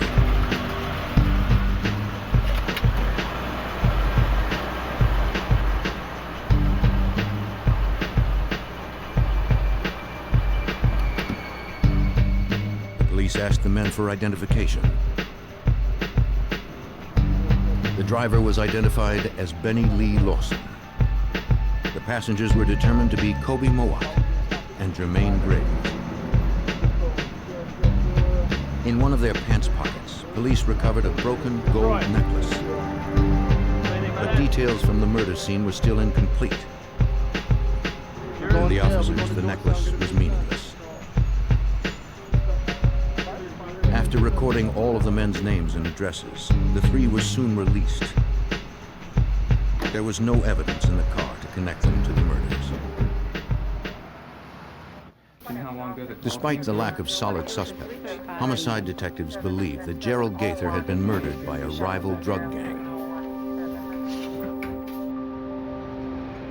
By 1990, crack cocaine had hit the streets of Washington, D.C. Neighborhood gangs began to emerge throughout the city when it became clear that there was a lot of money to be made from dealing the drug. As more and more money flowed to the gangs, they resorted to violence to protect their turf from rival drug dealers. By 1994, the nation's capital was averaging nearly 400 homicides a year.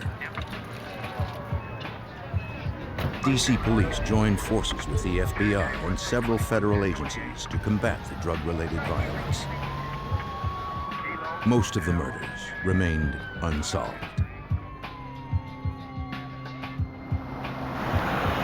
Hoping to rattle free a lead in the triple murder, detectives began canvassing the neighborhood where the murders took place. Neighbors were too afraid to openly cooperate. Some were willing to phone in information anonymously. One tip led to Benny Lee Lawson, one of the 3 men pulled over the night of the homicides. Investigators learned that the gold necklace taken from Andre Madison matched the one officers found on one of the men in Lawson's car. Detective Brigadini questioned Lawson. Lawson's interview lasted about 3 or 4 hours, and different detectives went in and spent some time with Lawson in an attempt to get him to provide some sort of information about his involvement in the triple murder. Sit up. Look at me. Lawson repeatedly denied having any knowledge of the triple murder and refused to take a polygraph test. Investigators tried to shake his story with the false threat that they could put him at the murder scene through a DNA test of the recovered vomit. Lawson remained unswayed. After 4 hours, police had no choice but to release him. Lawson's name was run through the crime database. He had been identified by police intelligence units as a member of one of D.C.'s most violent and feared street gangs. The 1st and Kennedy Street Crew, named after the city blocks the group lived on and controlled. Organized in 1988, the crew was involved in drug dealing, theft, kidnappings, drive-by shootings, and murder. The men with Benny Lawson the night of the murders, Kobe Mowat and Jermaine Graves, confronted him about the long hours he spent with the homicide detectives. They believed he had snitched and told the police about the gang's involvement in the triple murder. Lawson was infuriated by the accusation. He hated the police. He assured the 2 that he had revealed nothing to investigators. Since no arrests had been made, Graves was confident the cops had no evidence. Mowat was not as sure. He declared that he would leave the country rather than be indicted for murder. Lawson vowed he would never go back to prison where he once had been raped. What they asking?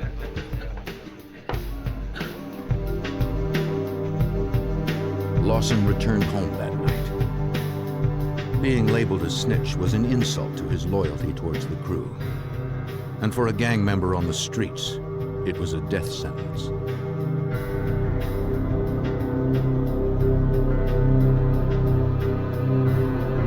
He was committed to gaining back the respect of the crew, proving that he was not a snitch.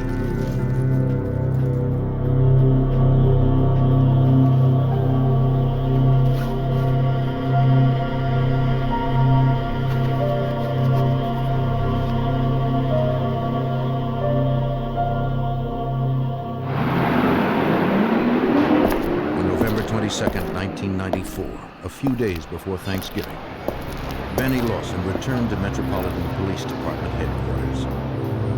It was around 3:15 p.m. He was trying to locate the homicide department he had visited several days earlier. Hey. He asked two teenagers for directions. Yeah, we're going that way, through that door right there. They mistakenly led him to the cold case squad. Okay, well, we'll see you The then. team inside the office was made up of personnel from the MPD and the FBI, whose job was to breathe life into the growing number of unsolved homicide investigations. Inside the office were FBI agents Martha Dixon Martinez, John Kufta, Mike Miller, and Metropolitan Police Sergeant Hank Daly. At least I'm consistent.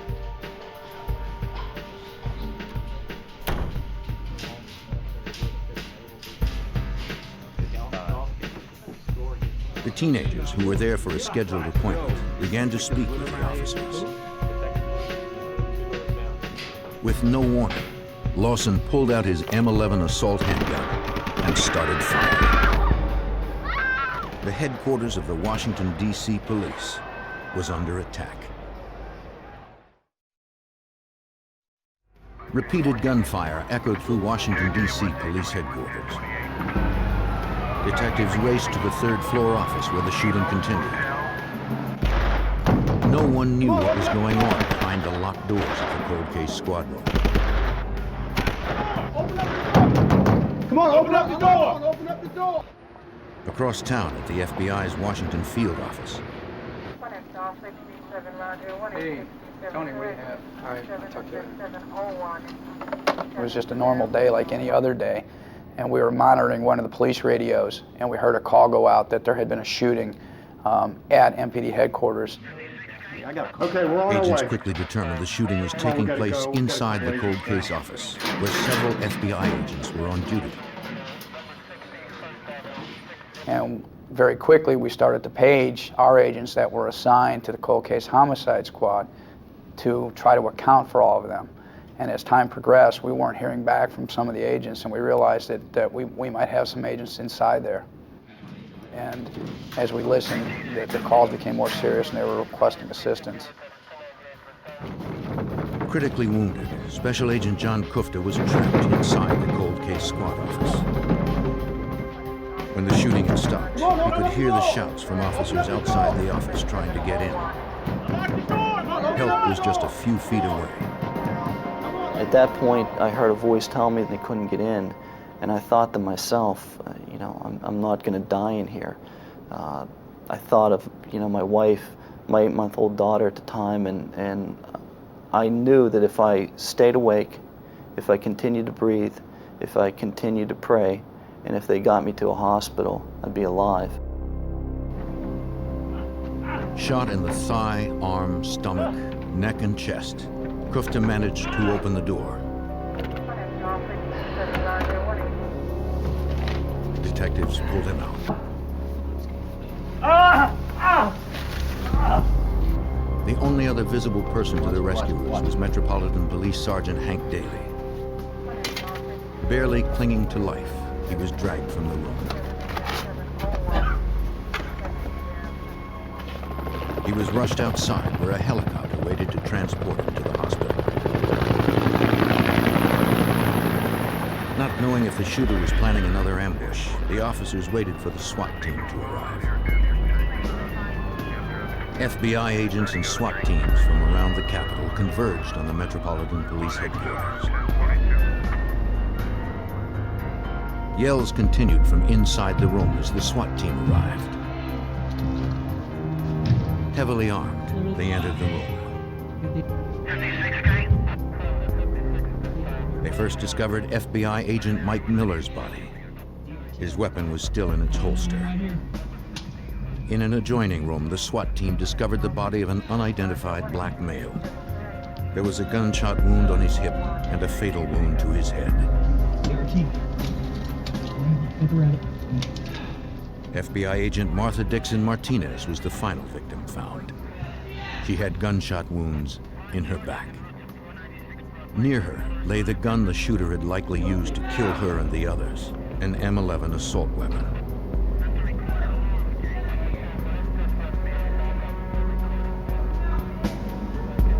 Shouts for help came from inside a closet.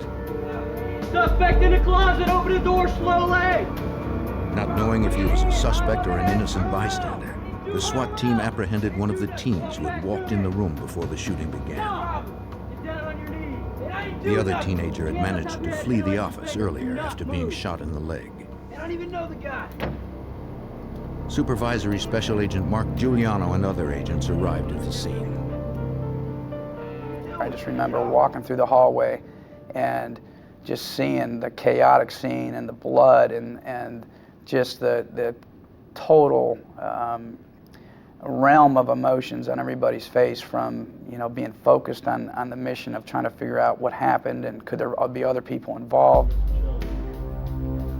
Based on the crime scene analysis, investigators quickly reconstructed what had happened inside the room. Getting all those shells over there? Yes. After Miller, Kufta, and Daly were ambushed, Agent Dixon Martinez joined the firefight. She was able to shoot the suspect in the hip before being shot in the arm, dropping her gun. The attacker took her 9mm handgun and shot the agent in the back as she tried to crawl for cover. He then put the gun to his own head and pulled the trigger. Police fingerprinted the shooter. Hopefully his identity would shed light on his actions. 2 FBI agents were dead. Sergeant Hank Daly would not survive his injuries.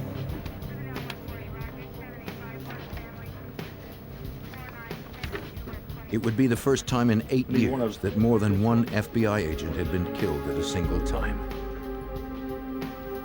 It was also one of the worst attacks in history on the D.C. police.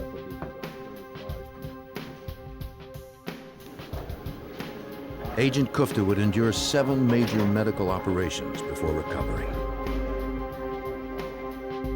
The loss of his co-workers, Sergeant Hank Daly, Agents Mike Miller and Martha Dixon Martinez, was devastating. Martha, Mike, and Hank were law enforcement heroes. They didn't as much lose their lives as gave their lives for a cause of justice, for a cause that they so deeply believed. Within hours, the investigation was moving forward. The fingerprints of the shooter had come back. When the information came up about the identity of the shooter, a detective had the information, came into a conference area where the majority of the homicide officials and detectives were, and it was announced that the shooter was Benny Lee Lawson, Jr. When homicide detective Anthony Brigadini heard the news, he realized his squad was the probable target of Lawson's rampage. Lawson and the 1st and Kennedy Street crew were the prime suspects in the triple murder of William Ragland, Darlene Hatchett, and Gerald Gaither. The shootings at headquarters showed just how far the gangs would go to protect themselves. I think that law enforcement as a whole has learned that people operating gangs or crews are serious about what it is that they're doing. They won't stop at any cost to get their mission accomplished. Now that federal officers had been murdered, the FBI was given jurisdiction in the investigation of the crew. Let's go. I was detailed to work jointly with the FBI to investigate the 1st and Kennedy Street crew, who at that time we felt were responsible for essentially Lawson's actions here at police headquarters. After joining the task force, Brigadini shared what he knew about Benny Lawson and the crew. Special Agent John Kerr was on the team. For him, Benny Lawson's connection with the First and Kennedy Street crew raised serious questions. Was this just a random act by Benny Lee Lawson, or were there accomplices? Did he have any help in this?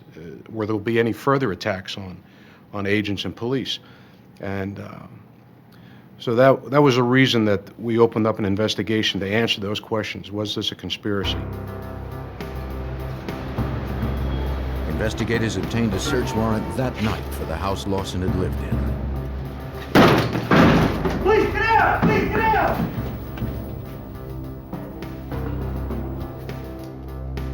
In his room, they uncovered a note written to the members of the D.C. homicide unit who had interrogated him, threatening to kill them. All right, there. Gang-related materials, violent rap lyrics, and drawings of murders were everywhere. For investigators, the items in Lawson's room reflected a fixation with violence common to virtually all gang members. It was very obvious and disturbing that these individuals were living this lifestyle. This is the lifestyle that they were a part of. This is the lifestyle that they identified with, and they wanted to actually live the same lifestyle as the lyrics that they were writing, the pictures they were drawing, and the videos that they had. As the victims of the shootings were laid to rest, investigators were planning their strategy to ensure that these gang members could never kill again. With 6 homicides on their hands, including 2 FBI agents and a Washington, D.C. police detective, a joint FBI MPD task force began gathering information on the First and Kennedy Street crew. FBI agent Mark Giuliano headed up the task force. And our goal was to A, investigate the crew because they were a violent street gang, and B, to try to determine what the motivation was of Benny Lee Lawson to come into police headquarters and do what he did, and to determine if there was anybody else involved at either end, either in helping him get there to pull off what he did or helping the crew afterwards to cover up what had happened. In the wake of the shootings at MPD headquarters, police pressure on gang members increased. The crew members reacted by spending less time on the streets. Building a case against them for their criminal activity would be difficult. The crew was impenetrable to outsiders. Planting an undercover agent inside the gang was too dangerous. What we realized is that A, we had a very close crew. That is, they took care of each other and watched each other very closely, but they were very, very leery of outsiders. They had been leery before, but they were even more leery now, and that any attempts for us to get somebody, an agent or a police officer on the inside, was not something that we were going to even attempt to do. Instead, agents would have to gather intelligence on the crew through covert surveillance. As time went on, the gang returned to business as usual. The FBI was watching. We had extensive surveillance coverage of the area, day and night, identifying everyone that came onto the block, identifying who the buyers were, what time of day, where did they go when they bought, did they get into a car, did they go into an alleyway, did they do it hand to hand right there in front of you. All these things we started to take notice of and document. Through surveillance, the leaders of the crew were soon identified. Kobe Mowat and his second-in-command, Jermaine Graves, the 2 men in the car with Benny Lawson the night of the first triple homicide. On the streets, Mowat was known to be violent and unpredictable. The reputation of Kobe Mowat was that of fear, that he would react quickly. At times he had a temper. He always carried a gun and could be extremely violent at times. Looking into Kobe's past, investigators discovered he shared a common history with Graves and with Benny Lawson. Their relationship developed in 1990 while serving together in Washington, D.C.'s Lorton Prison, located in Northern Virginia. They had been arrested and convicted for weapons violations while preparing for a drive-by shooting in another gang. Do you know what happened to me here? The task force members were convinced that Mowat and Graves played some role in all 6 murders. But the leaders of the 1st and Kennedy Street crew continued to keep a low profile. Agents devised a long-term strategy that would net not only Mowat and Graves, but also the entire gang membership. They would slowly build a conspiracy case against the crew that would include the entire range of their criminal activities, from crack cocaine trafficking to murder. Off the street. Well, back in 4:30. Hang on to those for me.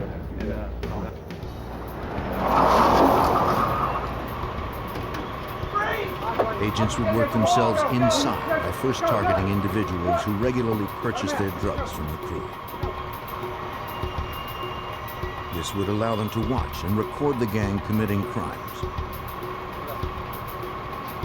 And by arresting the buyers, agents would have leverage to turn them into informants.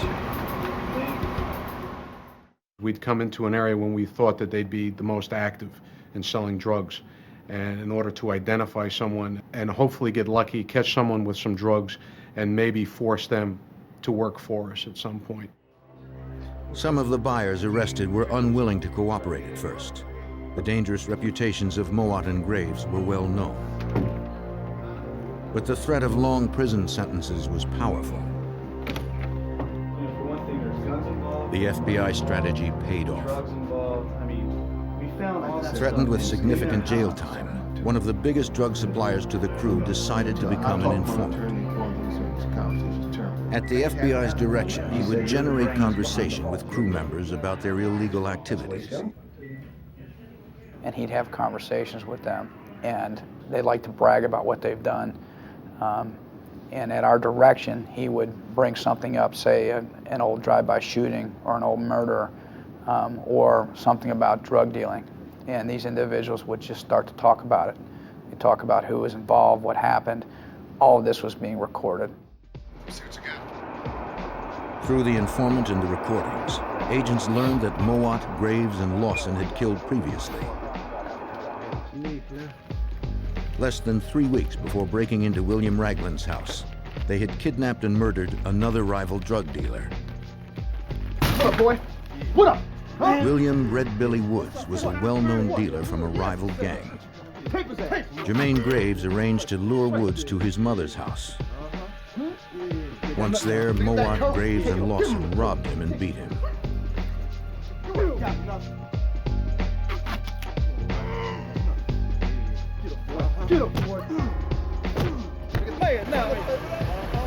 Fearing the rival gang would retaliate against the crew, they shot him 3 times and dumped his body in the river.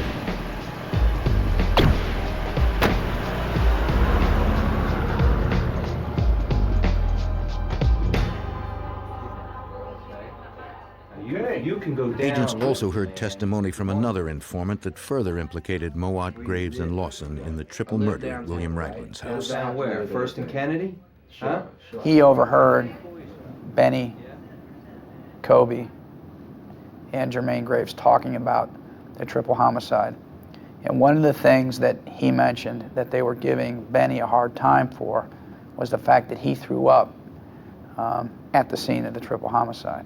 That's something that only the homicide detectives knew and that we knew and had not been released to the public. The information was only circumstantial, but months of surveillance and informant testimony gave agents enough evidence to obtain a search warrant for the homes of Kobe Mowat and Jermaine Graves. They would strike at Jermaine Graves first. A heavily armed SWAT team made their way inside his house. Please get down! No one was there. Whoa, one more. Agents would not leave empty-handed. We were able to locate a 9mm gun, semi-automatic pistol, as well as some crack cocaine, what we believe to be crack cocaine.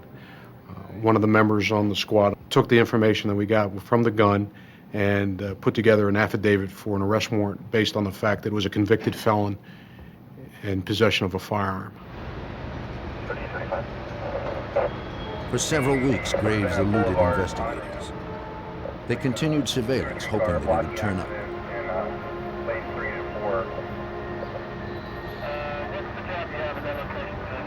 We really didn't know where he was. We had some ideas. We knew he was still in the metro area, but obviously he knew once we hit his house that we were looking for him, and word was out on the street that we were looking for him, so he was keeping a very low profile. During one of our very standard surveillances, I saw an individual who walked like Jermaine Graves, just from the back. I couldn't see his face. So I asked one of the units to drive around the block and just take a look at the guy. And the next thing I know, they jumped out and arrested him. They knew as soon as they pulled around the corner it was him, and you know, he was arrested right on the street corner of First and Kennedy. Just a few months after the first triple murder, Graves was off the streets. Making a case against Kobe Mowat would prove more difficult. With the arrest of gang member Jermaine Graves on a weapons charge, the FBI task force was one step closer to taking the First and Kennedy crew off of the Washington, D.C. streets. Now agents were ready to serve a search warrant on the home of the crew's leader, Kobe Mowat. A SWAT team entered the house Kobe shared with his twin brother Kareem. The two never knew what hit them. Investigators found gang-related documents, drawings, and writings, and a small amount of marijuana. They found no guns or evidence of the murders, but that was not their prime interest. The task force hunted for evidence of a larger crime pattern. Gang videos, bad videos everywhere. Most of the evidence we were looking for at the time was list of crew members, shirts that they all wore with the logo on them, pictures, phone books, things that would associate this group together. The twins were arrested on drug charges and taken in for booking.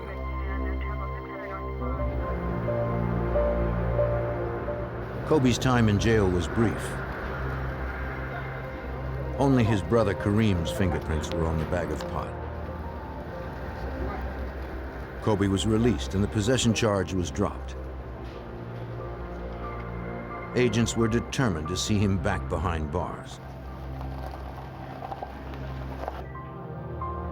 You know what? Investigators continued developing informants from within the gang. You know you're supplying these guys with drugs, with guns.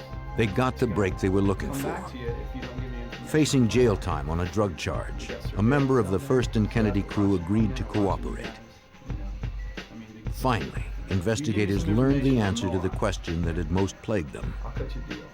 Why did Benny Lee Lawson go into police headquarters and kill two FBI agents and an MPD sergeant? Yeah, Jimmy. It started the night Kobe Mowat, Jermaine Graves, and Benny Lee Lawson broke into the home of William Ragland.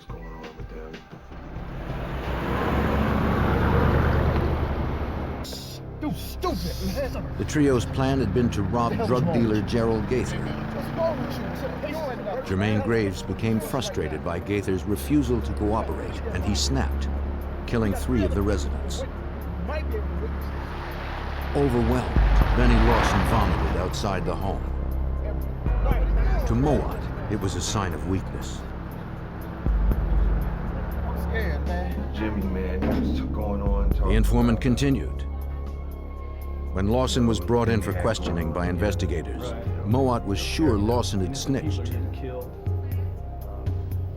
He began to tell others in the crew that Lawson was cooperating. He was sitting around, you know, we was at the barbershop. Benny hated snitches. He hated them. He actually pistol whipped one individual whom he thought was snitching, and probably hated him more than any other crew member. So to have Kobe think that he was ratting or snitching on him, and to go out to First and Kennedy Street crew and have the rest of the crew look at him as a snitch, we believe was more than he could handle. Really? For agents and investigators, it was now clear that Kobe Mowat, Jermaine Graves, and Benny Lawson had committed the triple homicide. Agents took their case to the U.S. Attorney's Office. Through these conversations and the cooperating witnesses, plus the information that the police had from the car stop the night of the triple murder, left us no doubt that they had enough to get a murder warrant for these guys for the triple murder. It was also clear that Kobe Mowat was part of the reason Benny Lee Lawson murdered 3 investigators inside the Metropolitan Police Department.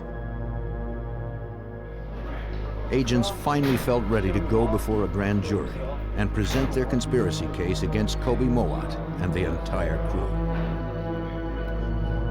Among the 57 charges that were handed down were indictments for nearly a dozen homicides, drug trafficking, armed robbery, kidnapping, and racketeering.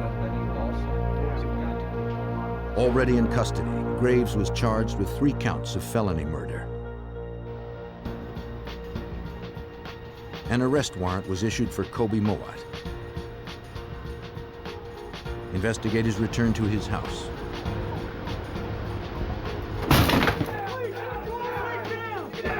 This time, he wasn't home. The closets had been emptied. The place looked like it had been abandoned. In the trash, investigators found a receipt for a plane ticket. It appeared that Kobe had kept his promise to flee rather than go to jail. And the plane ticket was for just a few days before we hit the place. And the plane ticket was from New York to Moscow. And at that point, we knew that Kobe had most likely fled not only the area, but most likely the country. Mowat was one step ahead of the agents. They tried to pick up his trail in Russia, but he was nowhere to be found.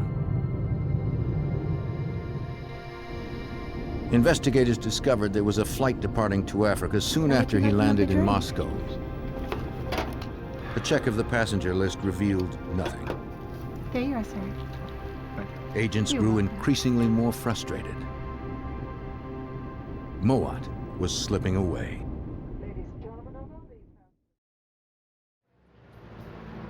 For 6 months, FBI agents and Washington, D.C. police tried to track fugitive Kobe Mowat. He could be hiding anywhere. An international manhunt was underway. We literally went months without a break. We went through hundreds and hundreds of documents that we had obtained during search warrants, during various parts of the investigation, looking for overseas phone numbers, looking for overseas relatives, once again, without a break. After several months, Agent John Kerr got a break. Through an informant, he uncovered the name of an ex-girlfriend of Kobe's. We had come up with addresses for her. One of the addresses we came up with, we subpoenaed the toll records, and sure enough, we found a collect call from Kenya on one of her toll records. And this was shortly after he would have arrived in Africa. Agents brought her in for questioning. She repeatedly denied knowing anything about Kobe Mowat's whereabouts. He's out killing people. Agents confronted her about the phone records. If she continued to withhold information, they would serve her with a grand jury subpoena. She decided to cooperate. She told investigators that Kobe had in fact called her several times from Nairobi, Kenya. He had not called her recently. She believed he might have moved on to Tanzania. The information was immediately passed on overseas. You have to know where he is. Mowat's phone call to his ex-girlfriend had originated from a hotel in Nairobi. A U.S. Department of State regional security officer in Kenya followed the lead. We know he stayed in your hotel. The hotel owner said he had no recollection of Kobe Mowat. Agent Giuliano received the news. And it becomes very, very frustrating because, once again, we're getting no new information. We're not getting a break. And we know that the only tie that we have now is this hotel in Nairobi, Kenya. So we go back to the regional security officers and ask them to go back out and re-interview the individual. Again, the hotel owner insisted he knew nothing about Kobe Mowat. When shown photographs, he seemed to hesitate. The regional security officer kept pressing. Finally, the owner asked for a guarantee that if he gave information, Kobe would never be told. The regional security officer agreed to protect him.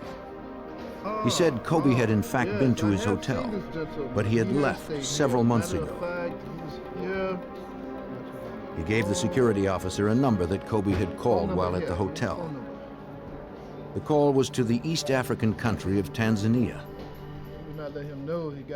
It took agents a few days to determine why the hotel owner protected the First and Kennedy Street crew leader. What we determined is that Kobe's mother was educated in Jamaica, and during that process she had befriended several individuals who ended up going to various parts of the world. She had an association with this hotel owner in Nairobi, and she had made the contact to protect Kobe and to help him. You have a nice day. Thank you. The phone number in Tanzania eventually led investigators to a local college professor. He was a friend of Kobe Mowat's mother. The FBI asked the Tanzanian National Police Department to follow the lead. The professor was unwilling to cooperate with the authorities. Certainly not a student. The National Police began their own investigation into Kobe Mowat's whereabouts in their country. As the search for the gang leader intensified in Tanzania, agents and police in Washington, D.C. continued to build their case against the First and Kennedy crew. They amassed volumes of evidence through surveillance and informant testimony over the previous year. There were about 20 to 25 Metropolitan Police Department officers and FBI special agents working on this investigation around the clock, whether it was determining phone records or uncovering new murders that these guys had committed over the years. On September 14th, 1995, officers and agents executed over a dozen arrest warrants.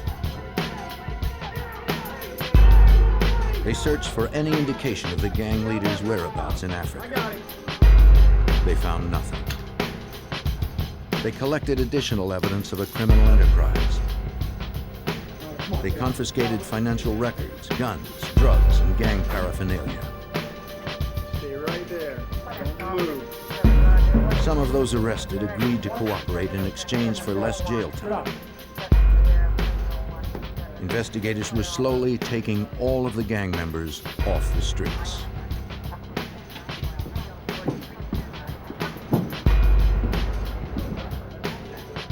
In Tanzania, the search for Kobe Mowat was heating up. The National Police Force developed their own informants and learned that Mowat had in fact been in contact with a university professor. I don't know anything about Kobe. Perhaps I could take you on a small... They returned to interview him. He once more denied knowing anything about Kobe. Threatening the Jamaican-born professor with deportation, the Tanzanian police convinced him to reconsider. Finally, he admitted to helping Mowat find a place to hide out. He offered to take the authorities there. And this hut is literally out in the middle of the tribespeople who are living in straw huts or are actually just living on the ground, right amongst the wild animals and amongst where they grow their crops. It was the last place on earth authorities would have thought to look for Mowat. Unaware that the professor had betrayed his location, Mowat was surprised to see the police approaching his hut. He set fire to anything that could potentially identify him.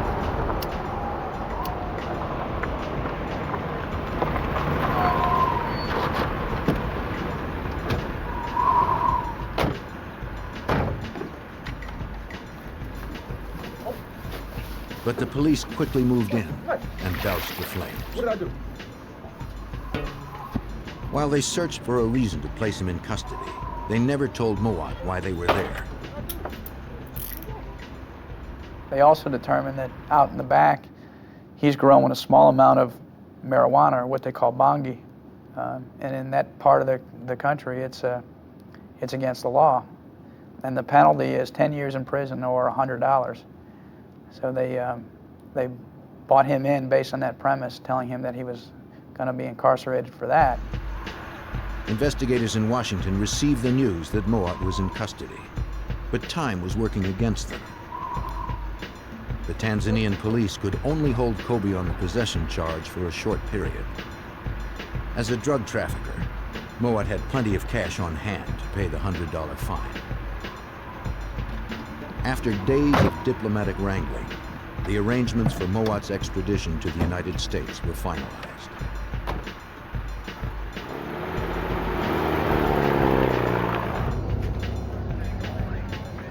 Agent Giuliano and Detective Brigadini traveled to Tanzania to take him into custody. Investigators were finally face to face with the man who had eluded them for over a year. When he came in, Kobe looked tired, and he looked like he had been defeated. We explained to him what the charges were, that he was being removed to the United States, that he had been indicted in the United States for a variety of charges, including several counts of first-degree murder and racketeering. Mowat was on his way back to the United States, where he and fellow gang members faced 57 indictments. Kobe Mowat and Jermaine Graves would be convicted on all counts. They were each sentenced to 35 years in a federal prison. Mowat's capture in Africa allowed investigators to get the remaining First and Kennedy crew members off the streets. When we brought Kobe back to the United States, he just had a domino effect on the rest of the crew members. Eventually, every crew member pled guilty because they felt and actually told us that once they saw that we had found Kobe in East Africa and brought him back, that they felt they didn't stand a chance. FBI agents and D.C. police worked tirelessly to bring justice to the victims of gang violence. But this case was also personal. Only after the entire gang was in jail could they have a sense of closure and feel they had vindicated the deaths of their friends. Sergeant Hank Daly and FBI agents Mike Miller and Martha Dixon Martinez. For Agent John Kufta, who barely survived the attack at police headquarters, the implications of this case were far-reaching. When this group was locked up, I think it sent a clear message to other criminal organizations out there operating in the District of Columbia and in that tri-state area there, that the FBI and the D.C. police will go to whatever lengths are necessary if it takes them to other continents to track you down and find you and bring you back to the United States to justice.